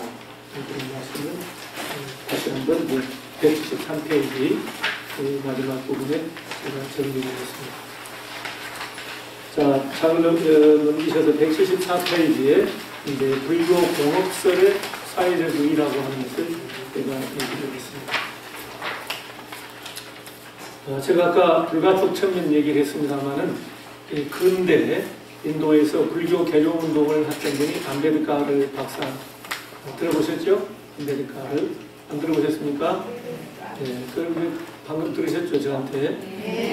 암베드카르 문나워 람지 암베드카르라고 하는 분이 1891년에서 1956년 제가 53년생이니까 제가 4살 때 돌아가셨거든요. 이분은 이제 좀 묘하게 이제 불교 개종운동 이분도 원래 출신이 불가촉 천민 출신이에요. 어렸을 때 제대로 된 사람 대접을 못 받았거든요. 근데 이분이 아주 나중에 영국 유학도 가고 또 변호사가 돼가지고 요즘 같으면 장관도 법무부 장관도 되고 굉장히 출세하신 분이에요. 그리고 지금은 이분이 이제 힌두교도들 이분들을 이제 개종운동을 시켰어요. 불교. 그래가지고 지금 그래서 새로 개종한 새로운 불교도들을 네오 부디스트 신불교도라고 그래요. 근데 지금 현재 인도의 그 불교인들 가운데는 이 개종한 사람 힌두교에서 이 신불교도가 절대 다수입니다. 옛날 전통적으로 내려왔거나 또 뭐 티베트라든가 인근 국가에서 스리랑카라든가 거기에서 이제 오신 이런 불교도들 보다도 이 암베드카르가 개종운동을 시킨 불교도들이 지금 가장 많아요. 그래서 이 네오 부디스트 신불교도들은 가보면 우리 불단의 부처님도 모시고 또 이제 우리가 보니까 문수보현 다른 세대 이제 협시보살도 모시고 다 하잖아요. 하는 것처럼 한쪽에 부처님 모시고 한쪽에 암베드카를 모셨어요. 이분은 스님도 아니에요. 암베드카르 박사 그래서 그랬는데 그런데도 이분을 다 지금 신불교도들은 부처님처럼 떠봤던 거예요. 근데 이제 이분이 법과 윤회에 대해서 매우 비판적인 입장을 취했어요. 우리는 법과 윤회를 비판했더니 불교 아니다 이렇게 바로 가잖아요. 예. 그래서 저는 좀 아쉬움이 남습니다. 이분도. 너무 법사상과 윤회사상을 조금 너무 한쪽으로만 치우쳐서 바라보았다 이렇게 생각합니다. 그래서 이분은 본래 부처님 업설과 업과 윤회의 가르침은 부처님의 가르침이 아니다 이렇게 이제 보고 있어요. 조금 첨언을 하자면 심지어는 고진열도 사성제 같은 가르침도 이 부처님이 직접 설하신 것이 아니라 제자들이 나중에 거기다가 삽입한 것이다 경전에 이렇게까지 얘기하시는 거예요. 근데 그것은 그럴 만한 또 이유가 있습니다. 그래서 이것은 이제 요즘 그 참여불교에 있어서 여러 가지 이제 교리적인 부분인데 어쨌든 저는 이거를 안베드카르가 매우 훌륭한 일을 했고 근대 불교 인도의 부흥 운동에 아주 큰 성과를 남기신 분이지만 불교의 전통적인 교리에 대해서 너무 편협한 시각을 가졌다 이렇게 이제 저는 그렇게 보고 있어요. 자 이제 가장 결정적인 것은 그렇게 본 거예요. 아까도 말씀드렸습니다만은 이제 인도의 불가촉천민들이 받는 그 고통과 압박, 핍박이라고 하는 것은 안베드카르 박사를 생각해서 볼 때 그것은 이 사회의 구조적 모습, 또 포괄적 현실 사회, 법과 제도, 그런 구조, 여기 이제 잘못된 것인데 그런 것에 면죄부를 줬다고 생각한 거예요. 아까도 말씀드린 것처럼 이 불가촉천민들은 전생에 개인적으로 매우 악업을 지어가지고 지금 그렇게 불가촉천민으로 태어났다. 그러니까 달게 받아라 이렇게 되고 이런 식이 되면 아까 막스 베버라고 하는 사람이 얘기했던 것처럼 이제 불교를 좀 독해하게 되는 거죠. 그죠? 네. 전통적인 불교의 업설에 따르면 사람의 수명이 길고 짧은 것, 질병이 많고 적은 것, 외모가 단정하고 추한 것, 천하고 귀한 종족으로 태어나는 것, 부유한 사람과 가난한 사람에게 차별은 모두 과거 생의 선업이나 악업으로 많이 하는 것이다. 우리 경전에도 이런 말씀들이 많이 나옵니다. 예를 들면 분별업보약경이라고 하는 분별업보 이제 약경이라든가 여러 경전에서 다양한 게 나오는데 일례로 성인을 배웠고 기뻐하지 않으면 날짜마다 언제나 어디서서 덩어리가 되어 말을 못하고 소경이 되어 볼 수 없으니 마치 부끄러움을 모르고 절제 없이 말을 많이 하는 사람 그런 업에 따라 가보를 받다가 나중에는 까마귀의 몸을 받으리. 자 이런 식으로 전생에 뭐 이렇게 하면은 금생에 이렇게 된다 하는 그런 여러 가지 많은 부처님의 가르침이 있습니다. 그러니까 이것을 그냥 있는 그대로만 얘기해버리면 아까 말씀드린 것처럼 불가촉천민도 그 사람들이 전생에 나쁜 짓을 많이 한 사람들이라서 금생에 이렇게 천민으로 태어났다. 이런 해석이 가능할 수 있죠. 혹시 여러분들 어떻게 생각하십니까? 뭔가 법과 제도 이게 잘못돼서 그런 것 같아요. 불가촉천민들은 전생에 뭔가 악업을 많이 쌓아서 그런 것 같아요. 악업을 많이 쌓았어요? 근데 그럴 줄 알았어요. 그럴 줄 알고 제가 오기를 잘했어요. 또 다른 사람들 그럴 줄 알고. 사실은 제가 원장님하고 의논을 했어요. 나는 학자로서 내 나름대로 관점이 있고 또 내가 공부를 하다 보니까 이렇게 이제 말씀들을 조합을 해보면 이런 결론이 나올 수 있는데 아까 제가 그랬죠. 조금 그래서 그럴 줄 알고 전당포에 좀 내려놓으라 그러시는데 전당포에 아직 안 맡기셨나 봐. 혹시라도 이제 제가 볼 때는 전당포에 맡겨놓으세요. 필요하면 갖다 쓰시고. 이제 우리가 어떤 자기 그 고정관념 또는 선입견 여기에 다 있어요. 각자 나름의 자기 이제 내식대로 불교를 보는 불교관이라고 할 수 있는데 그래서 제가 이게 공업이라는 말씀을 우리 업이라는 것은 내가 개인적으로 하는 것은 불공업이라고 해요. 공통되지 않는 또는 개별적이라고 해서 결업이라고 해요. 공업은 공동, 결업은 개별적인, 개인적인. 다른 사람이 다 공업, 또 반대는 결업, 또는 불공업. 네. 그래서 제가 여기서는 아직도 근데 공업 사상에 대해서는 별로 여러분들 공부를 안 해보셨어요. 저는 이제 우리 인간의 문제를, 인간의 고통, 인간의 뭐 자유, 평등 이런 문제를 이렇게 아까 바둑판으로 말하면 판 전체를 보면서 이렇게 받아보니까 이게 어떻게 되는가 해야 이게 해결할 수 있을지 이런 걸 저는 굉장히 입체적으로 고민을 하고 생각을 많이 하는 사람입니다. 그러니까 똑같은 경전이지만은 사람에 따라서 그 가르침을 어떻게 이해하고 해석하고 수용하느냐 하는 것은 굉장히 달라요. 그러니까 아까 말씀드린 제가 우리 다 같이 부처님 제자들이지만은 다 깜냥대로 가는 거예요. 그러니까 법화경에 약초위풍 같은 기후 보면은 그 하늘에서 비가 똑같이 내리지만은 삼나무나 가뭄비나무나 전나무는 또 물을 뿌리에서 흔히 이제 받아들이고 저기 무슨 이름없는 풀 이런 데서는 조금만치 깜냥대로 이제 수분을 흡수하잖아요. 우리도 마찬가지예요. 다 같이 부처님 말씀을 듣고 경전을 읽고 하는데 자기 깜냥대로 좀 해석을 해요. 저는 아까도 말씀드렸듯이 내일이 먼저 올지 내생이 먼저 올지 모른다는 말씀은 제가 큰 판을 보자는 거였어요. 바둑은 다음 한 수. 지금 석점, 넉 점 따먹는 게 중요한 거 아니에요. 다음 한 수를 어디에 놓느냐에 따라서 내가 마지막에 한 집이라도 반 집이라도 이기느냐 지느냐 이게 승부가 아닙니다. 그죠? 100집 이기면 뭐예요? 한 집만 반 집만 여기도 이기면 되는 거예요. 바둑이라는 것은. 이게 이제 고수들입니다. 아까도 여러 번 얘기했지만 우리 인생에 있어서도 마찬가지예요. 급수가 낮은 사람들은 그 지역적인 지말적인 여기에 협소한데 그 신경을 시간을 뺏기고 신경을 쓰고 에너지를 낭비고 우리 인생이라는 판 전체도 이겨내는 거죠. 그 말이 아까 결국은 내일이 먼저 올지 내생이 먼저 올지 오늘 이 한 수가 오늘의 나의 행동 자체가 얼마나 중요한지 이게 이제 그 가져야 제가 볼 때는 불자입니다. 우리 천수경의 백천만금 난조 그 말씀을 한 번만 생각해 보세요. 내 인생이나 인신난득이요 불법난보입니다. 많이 들으시잖아요. 인신난득. 이 사람의 몸을 얻기 어려운 거예요. 불법난보. 부처님 법은 이 정법은 만나기가 너무나 어렵다는 거예요. 시간이 없어서 여러 가지 여기에 비유들이 있습니다만은 일단 거기까지만 하겠습니다. 어쨌든 백천만금 난조라는 표현도 굉장한 거예요. 100년이 아니고 백천만급 칼파, 급이라는 게 얼마나 긴가요? 늘 자기가 그런 경이로움, 놀라움, 어떤 그런 떨림, 설렘 이런 마음들이 있어야 불교가 발전이 돼요. 그게 무디게 가면 이게 공부의 진도가 나가요. 그냥 그러면 그렇지 뭐 이렇게 해버리면 안 돼요.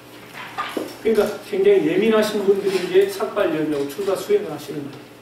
우리 지금 이 법무 중생들은 제가자들은 조금 무디요.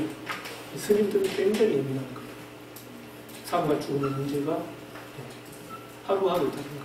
그래서 다 중국에도 옛날 도인들은 하루 해가 서산에 넘어가면은 발을 뻗고 대성통곡했다는 거예요. 아, 오늘 또 하루가 이렇게 의미 없이 지나갔구나. 내가 오늘 또 확철 대오를 못하고 하루를 허비했구나. 그게 얼마나 절실하면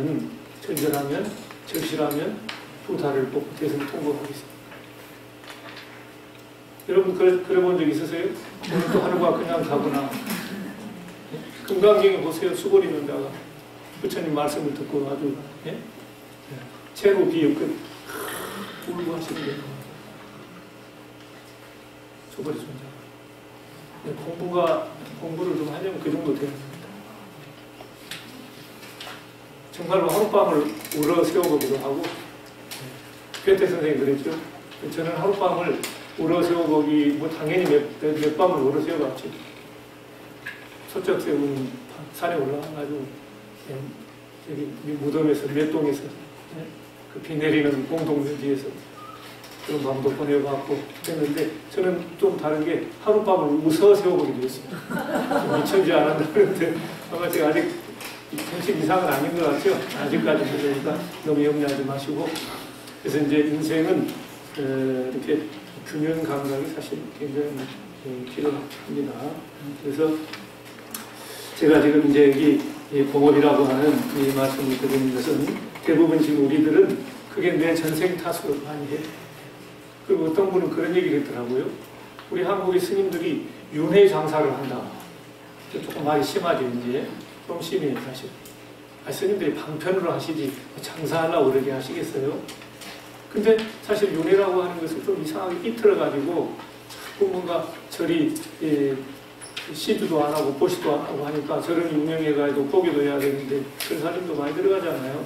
그러니까 자꾸 이제 그러면 조금 처방을 그래가지고 윤회해서 이렇게 하면 전생이 하니까 불공해라 도무해라 이런 식으로 장사식으로 한다. 이게 좀 비판적인 건데 이거는 제가 볼 때 조금 지나친 면이 없지 않아 있고 그래서 이제 여러분들 그런 말을 쓰지 마세요. 여기까지는 방편으로서의 윤회지 윤회를 가지고 장사를 하시겠습니까?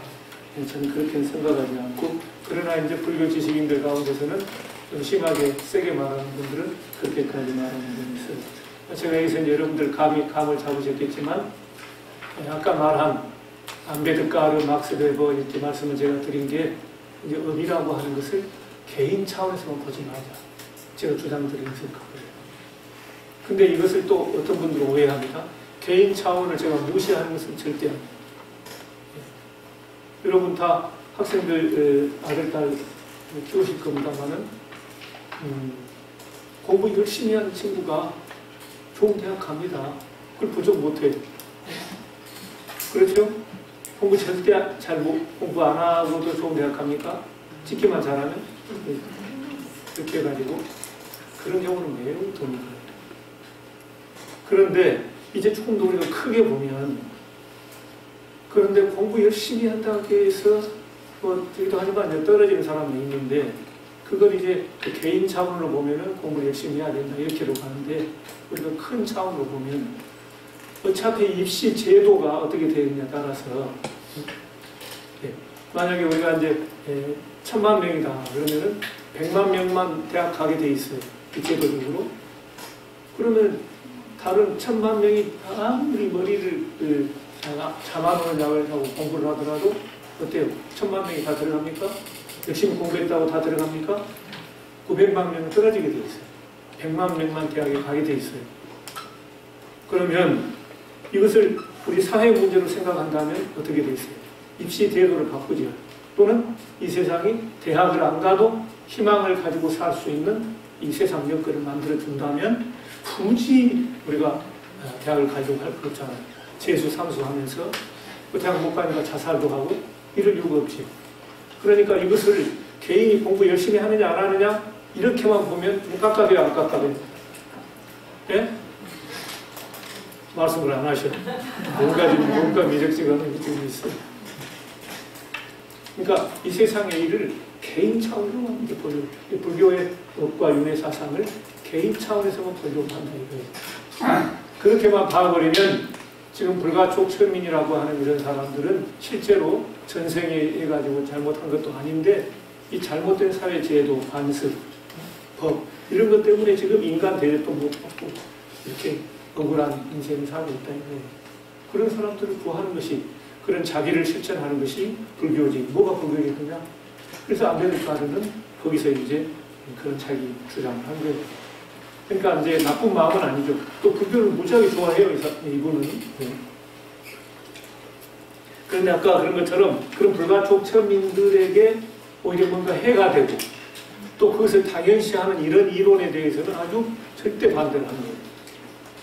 그러니까 이분이 나하고 조금 이제 자주 만났으면 이렇게 좀 달리 해석을 할 수 있었는데 너무 과격한 주장을 하는데 불교에 사성제 빼면 뭐가 있어요? 사성제 연기법. 근데 사성제는 부처님 가르침이 아니라 이거 엄청난 실수를 한 거거든요. 암베드카르 박사가. 그래서 제가 이제 암베드카르 박사에 대한 논문도 한번 써보고 제가 이제 응용 실천 쪽에 있고 저는 이제 불교도 좀 이렇게 균형 잡힌 개인, 사회, 국가, 인류 또 더 나아가서 이 3천제 전 세계 이 우주 자연까지 전부 큰 판으로 바라봐야 된다 하는 제가 생각을 가지고 있는 사람이라서 저는 이 암베드카르에도 관심을 갖게 되고 그러다 보니까 이 공업사상, 그게 공업설에 대해서도 이렇게 얘기하는 거예요.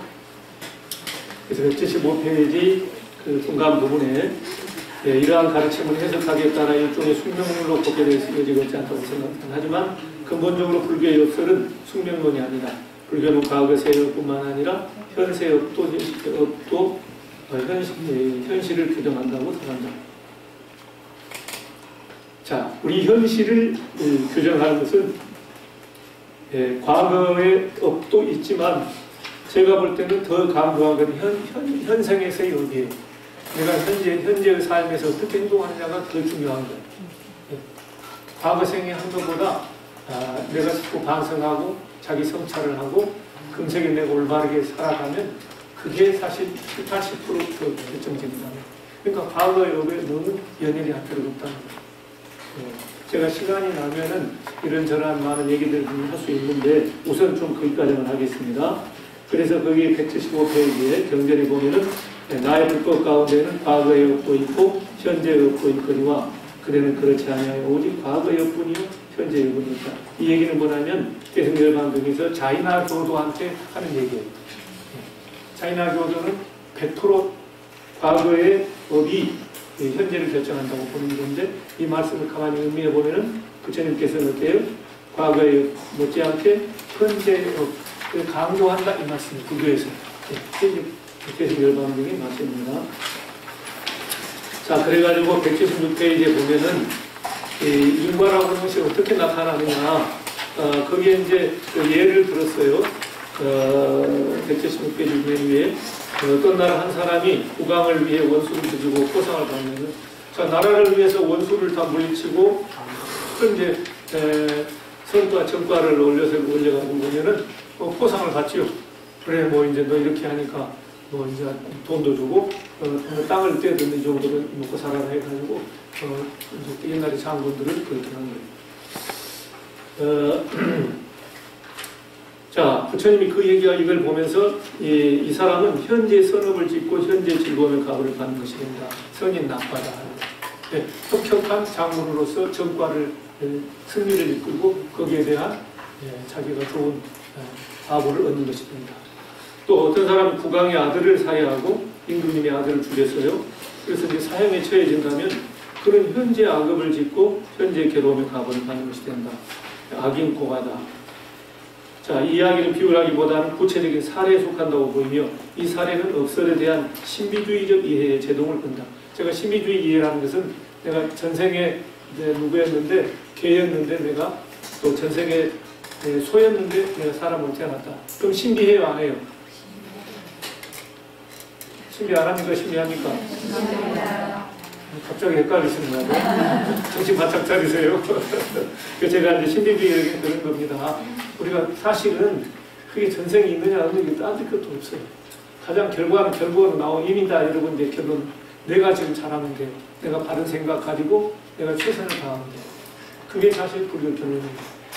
전생이 있느냐 내생이 있느냐 따질 거 하나도 없어요. 있으면 뭐 할 거예요? 없으면 뭐 할 거예요? 지금 내가 바르게 선을 최선을 다 이거는 그거 있다가 따지는 것은 오히려 내 인생을 허비하는 거예요. 저는 그렇게 봐요. 그러니까 자기가 확실하게 체험하는 게 좋잖아요. 내가 숙명통을 얻었다든가 숙명력을 얻었다든가 확실히 체험하면 뭐라고 하겠습니까? 그죠? 근데 이제 그렇지 않고 그냥 있다 없다 이거 내 생각으로 가면 또 이게 생각을 하는 말이에요. 불교에서. 좀 나쁘게 말하면 그게 번뇌망상입니다. 일단 내 마음의 문을 다 활짝 열어놓고 진실 있는 그대로의 세상의 참모습을 내가 바라보면 되는 거거든요. 근데 우리는 되게 자기 관념으로 많이 세상을 봐요. 색안경을 쓰고 빨리 색안경을 벗어나요. 그래서 이제 있는 그대로 야타부타라고 하는 따라서 하면 야타부타. 따따부타가 아니에요. 따따부타 아닙니다. 네. 자, 야타부타. 영어로 말하면 as it is입니다. 있는 그대로. 네. 있는 그대로 야타부타. 네. as it is. 있는 그대로 세상을 봐요. 네. 내 입맛대로, 내 욕심대로 보는 것이 아니다. 그래서 여기 이렇게 이제 이 예를 보면 우리는 대개 인과업보라는 것이 꼭 전생에 가가지고 하는 것인데 지금 여기서는 부처님이 계승열방경에서 구체적인 사례를 통해 가지고 이게 인과업보다 지금 하는 거예요. 나라에 큰 이익을 줬으니 내가 성공을 하고 나라한테 복을 받는 거고 내가 법과 법에 잘못된 했으니 사형을 받는 것이다. 이게 인과업보라는 거예요. 그러니까 그런 뭔가 신비한 그런 이 패러다임을 통해 가지고 인과업보가 있는 것이 아니라 지금 이것을 보자면 결국은 법과 제도를 통해서 인과업이라는 게 공개적이고 합리적으로 이게 나타난다는 거예요. 근데 우리는 자꾸 이게 신비하게만 생각해요. 그게 이제 3세 윤회라고 하는 게 있으니까 그러긴 하죠. 과거생, 현생, 전생인데. 근데 제가 이렇게 전체적으로 보면은요, 결국 부처님이 강조하는 것은 전생에 네가 뭐 이거보다도 현생에서 최선을 다하는 결국 그 말씀이에요. 오늘 이제 제가 거기까지만 한번 말씀을 드리고요. 지금 우리가 봅시다. 제가 그래서 법과 제도도 바르게 돼야 된다 이겁니다. 지금 우리나라 뭐 사법부 개혁, 뭐 대법원장 전에 막 해가지고 좀 복잡하지요. 이런 것도 사법부가 제대로 돼야 될 거 아닙니까?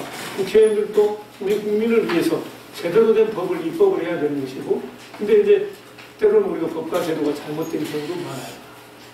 제가 어디 보니까 중산층의 요건이 뭐냐?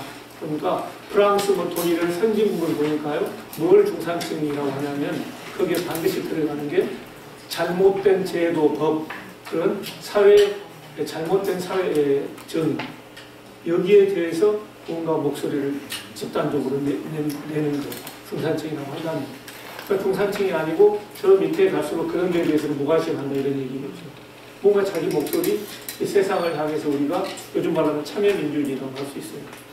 이 정도가 돼야 중산층이랍니다.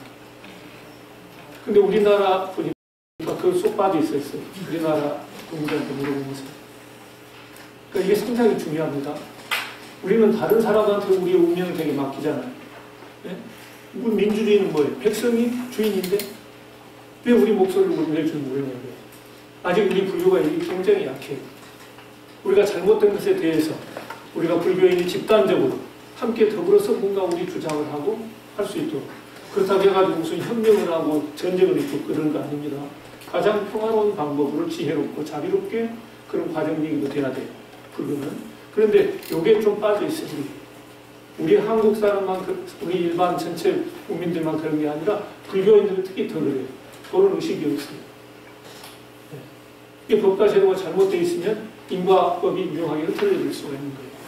그러니까 이런 의미에서 인과법이 제대로 되려면 법과 제도가 올바르게 돼야 되죠. 이런 걸 관심을 가져서 우리가 함께 만들어가야 돼요. 지금 세상은. 지금, 이제 국정농단 이런 걸로 해가지고, 지금 우리가 어떻게 보면 촛불혁명 그러잖아요. 그 많은 사람들이 함께 이렇게 하고 함으로 해서 상당히 뭐가 좀 달라져 가잖아요. 그 달라진 게 뭐 좀 잘못됐다라고 하는 분도 계시고, 그 달라진 게 정말 대단한 일이다 이렇게 하는 분도 계신 줄 압니다만은, 근데 그게 선진국하고 후진국 차이라는 거예요. 자기 운명을 자기가 어떻게 해야 되는데 남이 알아서 해주겠지 이렇게 하는 것은 매우 잘못된 정견이 아니라 사견이라고 하는 거예요. 그래서 제가 여기서 이제 얘기하는 것이, 우리가 인과응보의 법칙이, 이제 그래서 거기 인과응보의 법칙은 사회 정의와 무관하지 않으며 불교 업설의 외연은 사회적 차원으로까지 확장되어 있다는 것을 알 수 있다. 이게 업설이라는 것이 개인 차원으로만 되는 게 아니라는 거예요. 제가 그래서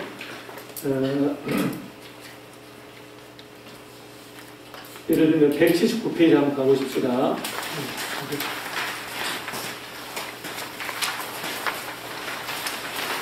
179페이지 두 번째 패러그래프인데, 또한 공업사상은 현대인에게 시민사회운동이나 NGO 활동, 공동시설 준수 등의 필요성을 역설한다고 할 수 있다. 우리가 흔히 이용하는 버스 예를 들어보자. 버스를 안전하게 이용하려면 승하차 시에 우선 개인적으로 조심하지 않으면 안 된다. 그러나 개인적인 주의만으로 부족하다. 운전기사의 노동환경, 버스 정비 시스템, 신호 체계, 도로사정 등의 모든 조건이 잘 갖추어져야 한다. 다른 차량들도 모두 교통질서를 잘 지키며 안전운행해야 하면 물론이다. 그러나 이러한 조건들에 대한 점검은 한 개인이 할 수 있는 일이 아니다. 이것은 시민 모두가 연대에 실갖고 공동으로 실천해야 하는 일이다. 시민사회운동의 당위성과 필요성이 바로 여기에 있다. 불교 공업설은 결국 우리에게 성숙한 시민의식을 갖고 모두의 안전을 위한 시민사회운동에 적극적으로 참여할 것을 묵시적으로 가르치고 있다고 해석할 수 있다. 자, 우리가 아무리 안전운전하고 한다 하더라도 운전기사들이 사람이 동물이에요. 너무 과로하고 되면 졸음운전하게 되고 할 수 있습니다. 근데 우리는 대개 어떤 식이냐면요, 어디 가서 버스가 한 30명 탔는데 다 이렇게 낭떠러지로 추락을 30명이 다 죽었어요. 전 옛날에 어떤 선생님이신데, 그런 이 30명은 전생에 공동으로 나쁜 일을 했다 이거예요. 나쁜 악업을 지어가지고 금생에 함께 죽는 과거를 가졌다. 어느 선생님이 이렇게 얘기하셨어요. 저는 그때 학생이었지만은 그건 아닌 것 같다고 제가 한 5시간 정도는 아주 토론을 했어요. 근데 그 선생님도 대단하시죠. 선생님이 그럼 내가 지금 뭐라고 하셨으면 되는데 끝까지 제 얘기를 들어주시고 얘기를 했어요.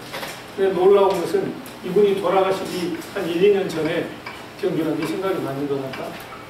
저는 제 생각은 뭐였냐면은 그걸 그렇게만 해서 될 것은 아니다. 이것은 바로 이런 사회적인 시스템, 운전기사가 과로하지 않도록 하고 교통 시스템, 신호 체계가 잘못되면 어떻게 했어요? 전부 차끼리 망해가지고 될 거 아닙니까? 도로 사정이 잘못돼도 교통사고 날 거 아닙니까? 사고 안 나면 우리가 사람이 안 죽을 수 있는데 그게 사고한 사람이 죽게 돼 있어요. 그러니 우리가 무슨 사고이다, 이거 무조건 저 사람이 전생에 나쁜 일을 했다 이렇게만 볼 것이 아니라는 거예요. 사회적으로 우리가 함께 시민들이 함께 힘을 합치고 이런 걸 활동을 해가지고 그런 사각지대나 그런 걸 미연에 방지하고 해서 우리가 우리의 목숨을 지키고 우리가 우리의 권리를 지키고 이게 법이다. 왜 그것을 꼭 전생에까지 가가지고 지금 내가 해야 할 일을 대고 미루고 그렇게 합니다. 꼭 개인이 뭘 하려고 합니다. 여러 사람이 뭔가 함께 하면은 모두 자꾸 이게 전달이 돼. 혼자만 하기 힘듭니다. 나는 이제 우리 불교도 좀 이렇게 가야 된다고 보는 것이에요. 그게 불교의 업사상입니다. 사실. 이게 그리고 불교의 말한 공업사상이다. 이 공업이 대단한 거예요. 우리가 이거 심지어는 자연환경 있잖아요. 기세간이라고 하는데 기세간이라는 것은 공업의 사물이라고. 우리가 여러 가지 지금 자연환경이 좋고 나쁘고 하는 것은 한 사람 탓이 아니고 많은 공동체, 많은 사람들이 어떤 행위의 결과라는 놀라운 거 아닙니까? 그래서 저는 이걸 도전정신이라고 해서 도전정신. 이거 대단합니다. 단순히 자연현상이니까 그냥 포기하자는 것이 아니에요. 그러니까 번개에 막 천둥 치면은 그 원리를 발견해가지고 피레침 하면은 벼락 맞는 일이 별로 없잖아요. 뭐 그래요 사고는 있지만은 그런 자연환경도 이걸 그냥 포기하지 말자는 거예요. 우리가 할 수 있는 것까지 최선을 다하자. 이게 불교의 역사상 대단한 거 아니에요?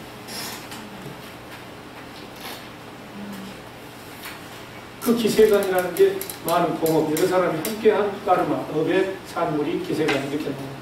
사회환경은 말할 것도 없이 자연환경도 우리 사람이 어떻게 하느냐 공동으로 함께 이게 불교입니다. 이런 사상, 이런 종교 전 아직 못 봤습니다.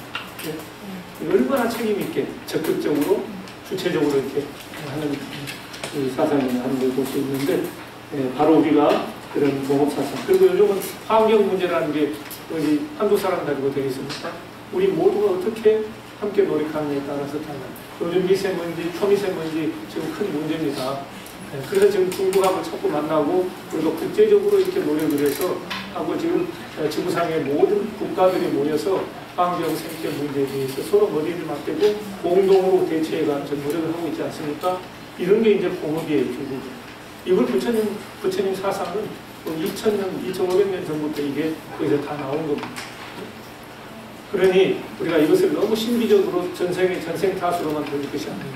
우리가 할 수 있는 데까지 최선을 다해야 됩니다. 물론 거기에는 그런 개인적인 선업 악업의 과보로서의 현상이 있을 수도 있겠죠. 자, 시간이 다 되어서요. 저 시계 맞지요? 네. 한 5분 빠를까? 그래서 이제 180페이지, 180페이지에 업설의 결과론적 측면이 있는데, 요거를 이제 여러분들이 한번 물어봐 보시기 바랍니다. 제가 이렇게 논문을 썼는데 참 놀라운 것은 우리 동국대학교 박사를 졸업한 학생이 제 논문을 제대로 읽어보지도 않고, 저는 이제 불교는 결과론적 측면이 그랬잖아요. 불교는 동기론이 아니다 이렇게 주장은 아니잖아요. 근데 박경준 교수가 동기론을 부정했다 이런 식으로 또 논문을 썼대요. 그것도 박사학위 논문에서. 제가 깜짝 놀랐어요. 다른 사람이 이 이야기를 경청을 안 해요. 제가 한번 읽어보세요. 제 논문을. 어디에도 제가 그 동기론이 아니라 한 적이 없어요. 다만 우리는 전부 불교 없어도 동기론이 뭐냐면 내 마음이 착해야 되고 의도가 중요해야 되고, 요게 이제 다 그거거든요. 근데 저는, 우리 형법에 보면 주의 의무 위반이라는 게 있어요. 운전수가 주의해야 되는데 주의 의무를 위반해가지고 사고를 냈다. 꼭 사고를 내려고 해가지고 그게 범죄입니까? 실수도 범죄 아니에요. 근데 지금 우리 현대사회를 살아가려면은 그 주의 의무도 굉장히 중요한 거예요. 이런 일종의 결과를 놓고 노력하는, 이게 이제 결과론적 측면을 불교가 전부 다 100여 100사람 다 불교는 동기가 중요하다. 마음의 의도가 뭐였느냐 이렇게 하는 건데, 그렇지 않고 결과도 굉장히 기준이 될 수 있다. 이걸 얘기했는데, 아니 그래도 자기 대학의 교수가 논문을 쓰는 제도를 읽어봐야 되는데, 박현중 교수는 불교가 동기가 아니다, 마음의 종교를 부정했다, 막 이런 식으로 보니까 어이가 없어가지고, 야, 그래서 내가 데려다가 뭐라고 할까 하는데, 그 사람은 나이도 많거든요. 그래서 내가 내버렸는데, 이게 이제 참, 교수님 어떻게 이런 걸 또 발견하셨습니까? 와서 참, 캔 커피라도 하나 가져와서, 참, 이렇게 한 줄을, 정말 깜짝 놀랐어요. 여기서 이제 제목만 보시면은 결과론적 측면이다. 그러니까 그런 겁니다. 동기론이라는 것은 이 사람이 이 운전수가 누구를 행인을 죽이려고 했느냐, 그게 이제 죄가 있다 없다, 이게 동기론이고, 동기가 중요한 거고, 결과론은 동기를 그게 안 했더라도 미필정 여러 가지 저 법에 있잖아요. 어쨌든 또 형법에서는 주의 의무라, 주의해야 돼요. 집에서도 우리 주의를 안 해가지고 실수해도 되니까 그 어리석은 거잖아요. 그 주의 의무 위반이 큰 거예요. 항상 우리도 조심해야 되고, 거기 가실 때 운전하시는 분도 굉장히 주의하셔야 됩니다. 전후 좌우 잘 보면서 전체적으로 그렇게 해야 돼요. 그러니까 이제 뭐 불교 사상이라는 것은 그것도 주의하지 않는 것도 어리석은 것도 죄다 하는 거나. 그래서 불교의 10악업 가운데 10가지 악업이 있죠. 그래서 이제 몸으로 짓는 거 3가지, 뭐 탈생 뭐 이게 있죠. 그 다음에 입으로 짓는 4가지, 생각으로 짓는 게 3가지. 생각으로 짓는 게 뭐예요? 탐, 진, 치. 이게 악업입니다. 탐과 진도 악인데 재밌는 것은 치. 어리석음도 악이라는 거. 어리석어서 이건 그런 거다 이게 명피가 되는 거 아닙니다. 제가 그래서 이거를 해가지고 몇 가지 다 정리를 한 건데, 그 논문을 제가 여기서는 제가 아주 간추렸어요. 그러니까 한번 읽어보세요. 그래서 우리가 이런 생각도 해야 현대를 이끌고 갈 수 있는 불교가 되는 거예요. 일부 정답 무시하면은, 결과는 참 그 사람이 그걸 하려고 죽이려고 한 거 아닌데, 이렇게만 하면 어떻게 될까? 굉장히 힘들어집니다. 우리가 불안하고. 그러니까 이런 걸 우리가 이제 불교 사상 속에서 뭐가 문제가 있는가 하는 것을 봐서 해야 되고, 자, 그 다음에 이제 182페이지 마지막에, 여기 이제, 인과 응보의 심리적 해석을 한 겁니다. 자, 심리적 해석이라는 것은 이제, 결론만 말씀드리면, 우리가 꼭 전생, 내생 안 가더라도, 예를 들어서 내가 정직하고 누구한테 보시를 하고 열심히 했어요. 마음 편해요, 안 편해요? 내가 도둑질해서 먹고 살기는 좀 괜찮은데, 마음이 편해요, 안 편해요? 이런 세법도 중요하다는 거예요. 심리적 해석이라는 것은 심리적 인과입니다. 심리적 바보. 지금 제가 그래서 요즘 이제 현대인들이 지금 물질이 아니라 마음, 명상은 일본에 미국에 가면은요, 뭐 자비 명상이니 뭐 이런 거 컴패션 무슨 이런 마인드 풀리스 해가지고 이 책이 몇백 권이 돼요. 미국 사람. 마음이 불편하니까. 네? 그래서 이게 완전히 명상 중이에요. 종교를 떠나가지고. 그러니까 이건 뭐냐면 이제는 꼭 어떤 행복이라는 게 물질에 있는 게 아니라는 거예요. 결국은 마음에 있다. 그런데 내가 좋은 일하고 하면은 마음이 평화로워. 보상 받은 거예요, 안 받은 거예요? 나쁜 사람이 100만 원 훔쳤는데 정상인이라고 한다면 마음이 편하겠어요, 불편하겠어요? 불편합니다. 그게 이미 선인성과 악인 악과, 선인 낙과 악인 고가, 나쁜 짓을 하고 괴로운 거예요. 그러니까 인과법이라는 것을 이 심리적 차원에서 한번 생각해보죠. 제가 지금 제자들한테 이걸 한번 써봐라 하는데 이게 상당히 어려운가 봐요. 박사 논문들 충분히 가능합니다, 앞으로. 그래서 저는 이것을 업보윤회라고 하는 차원 어떻게 해석하는 인과업보를 개인적 차원, 이것은 직선적으로 본 거. 아까 그런데 사회적인 것도 있다고 그랬죠? 이거 평면적인 거, 평면. 그 다음에 공간, 입체적인 해석. 그러니까 인과응보를 너무 단선적으로, 직선적으로만 개인적인 차원에서만 보지 말고 개인이 아니고 또 해서 평면, 그 다음에 공간, 입체적으로까지, 심리적인 것까지 포함을 해서 인과응보를 보면은 더더욱 분명해진다. 그런 얘기들이었어요. 그래서 제가 이제 마지막 6절은 그냥 넘어가겠습니다. 시간이 없어서 안 됩니다. 그래서 그런 얘기들 조금 더 이제 전문적인 이쪽에서는 학자들 사이에 그동안에 윤회하고 이런 것들에 대해서 상당히 논란이 돼 있었는데 그게 이제 문제점들이 뭐냐 하는 것들이었는데 조금 더 전문적으로 이제 들어가서 전문적이어서가 아니라 시간이 없어서 제가 이제 그렇구나. 그런데 어쨌든 오늘 제가 여러분께 강조하고 싶은 말씀들은 90% 정도는 제가 전달이 됐을 거고 여러분들이 졸지만 않으셨다면 90% 얘기했으니까 89%는 전부 이해하신 것 같아요. 이제 표정 보면 제가 합니다. 저 교수님 무슨 얘기하는 거야? 하고 눈빛만 보면 여러분들이 충분히 전달이 되고 소통이 됐다는 제가 알 수가 있습니다. 그래서 질문을 제가 한 분만 받겠습니다. 그 원장님 질문하시면 안 됩니다. 네, 너들 강연 노들 강변 그걸 이따 끝나고 하십시다. 노들 강변 나중에 한번 하세요. 아니 머리 진짜 놓친 거죠. 자, 또 질문이 아니고 이제 질문. 자, 아마 이제 끝나자 이 말씀인 것 같아요. 질문 제기니까 시간이 돼서. 네. 자, 저는 또 서울에서 왔지만은 여러분들 어쨌든 오늘 토요일인데도 이렇게 하시고 저는 참 우리 원장 스님 존경합니다. 굉장히 꼬장꼬장하시고 고지식하시고 이러다 보니까 어쨌든 또 이렇게 대학원 과정이라고 하는 것은 너무 신앙적이고 이거보다도 좀 과학적이고 또 객관적이고 학문적인 이런 훈련도 필요하십니다. 이게 이제 어쩔 때 필요하냐면요. 여러분들이 뭐가 잘 풀리지 않고 어떤 어려움에 봉착했을 때 어떤 시련과 고난에 처했을 때 여러분들이 여기서 함께 강의 듣고 생각하고 하는 힘이 듭니다. 그래서 그 상황을 제가 스스로 잘 이해하고 분석을 해서 그것을 극복할 수 있는 힘이 여러분도 모르게 생기는 거예요. 공부에서 내가 뭐 어려운 게 뭐 있지? 전혀 의심하지 마세요.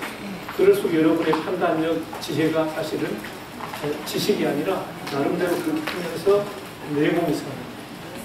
그것은 어려움에 처했을 때 여러분들의 힘이 납니다. 아시겠죠? 네. 자, 오늘 여기서 드리겠습니다. 네.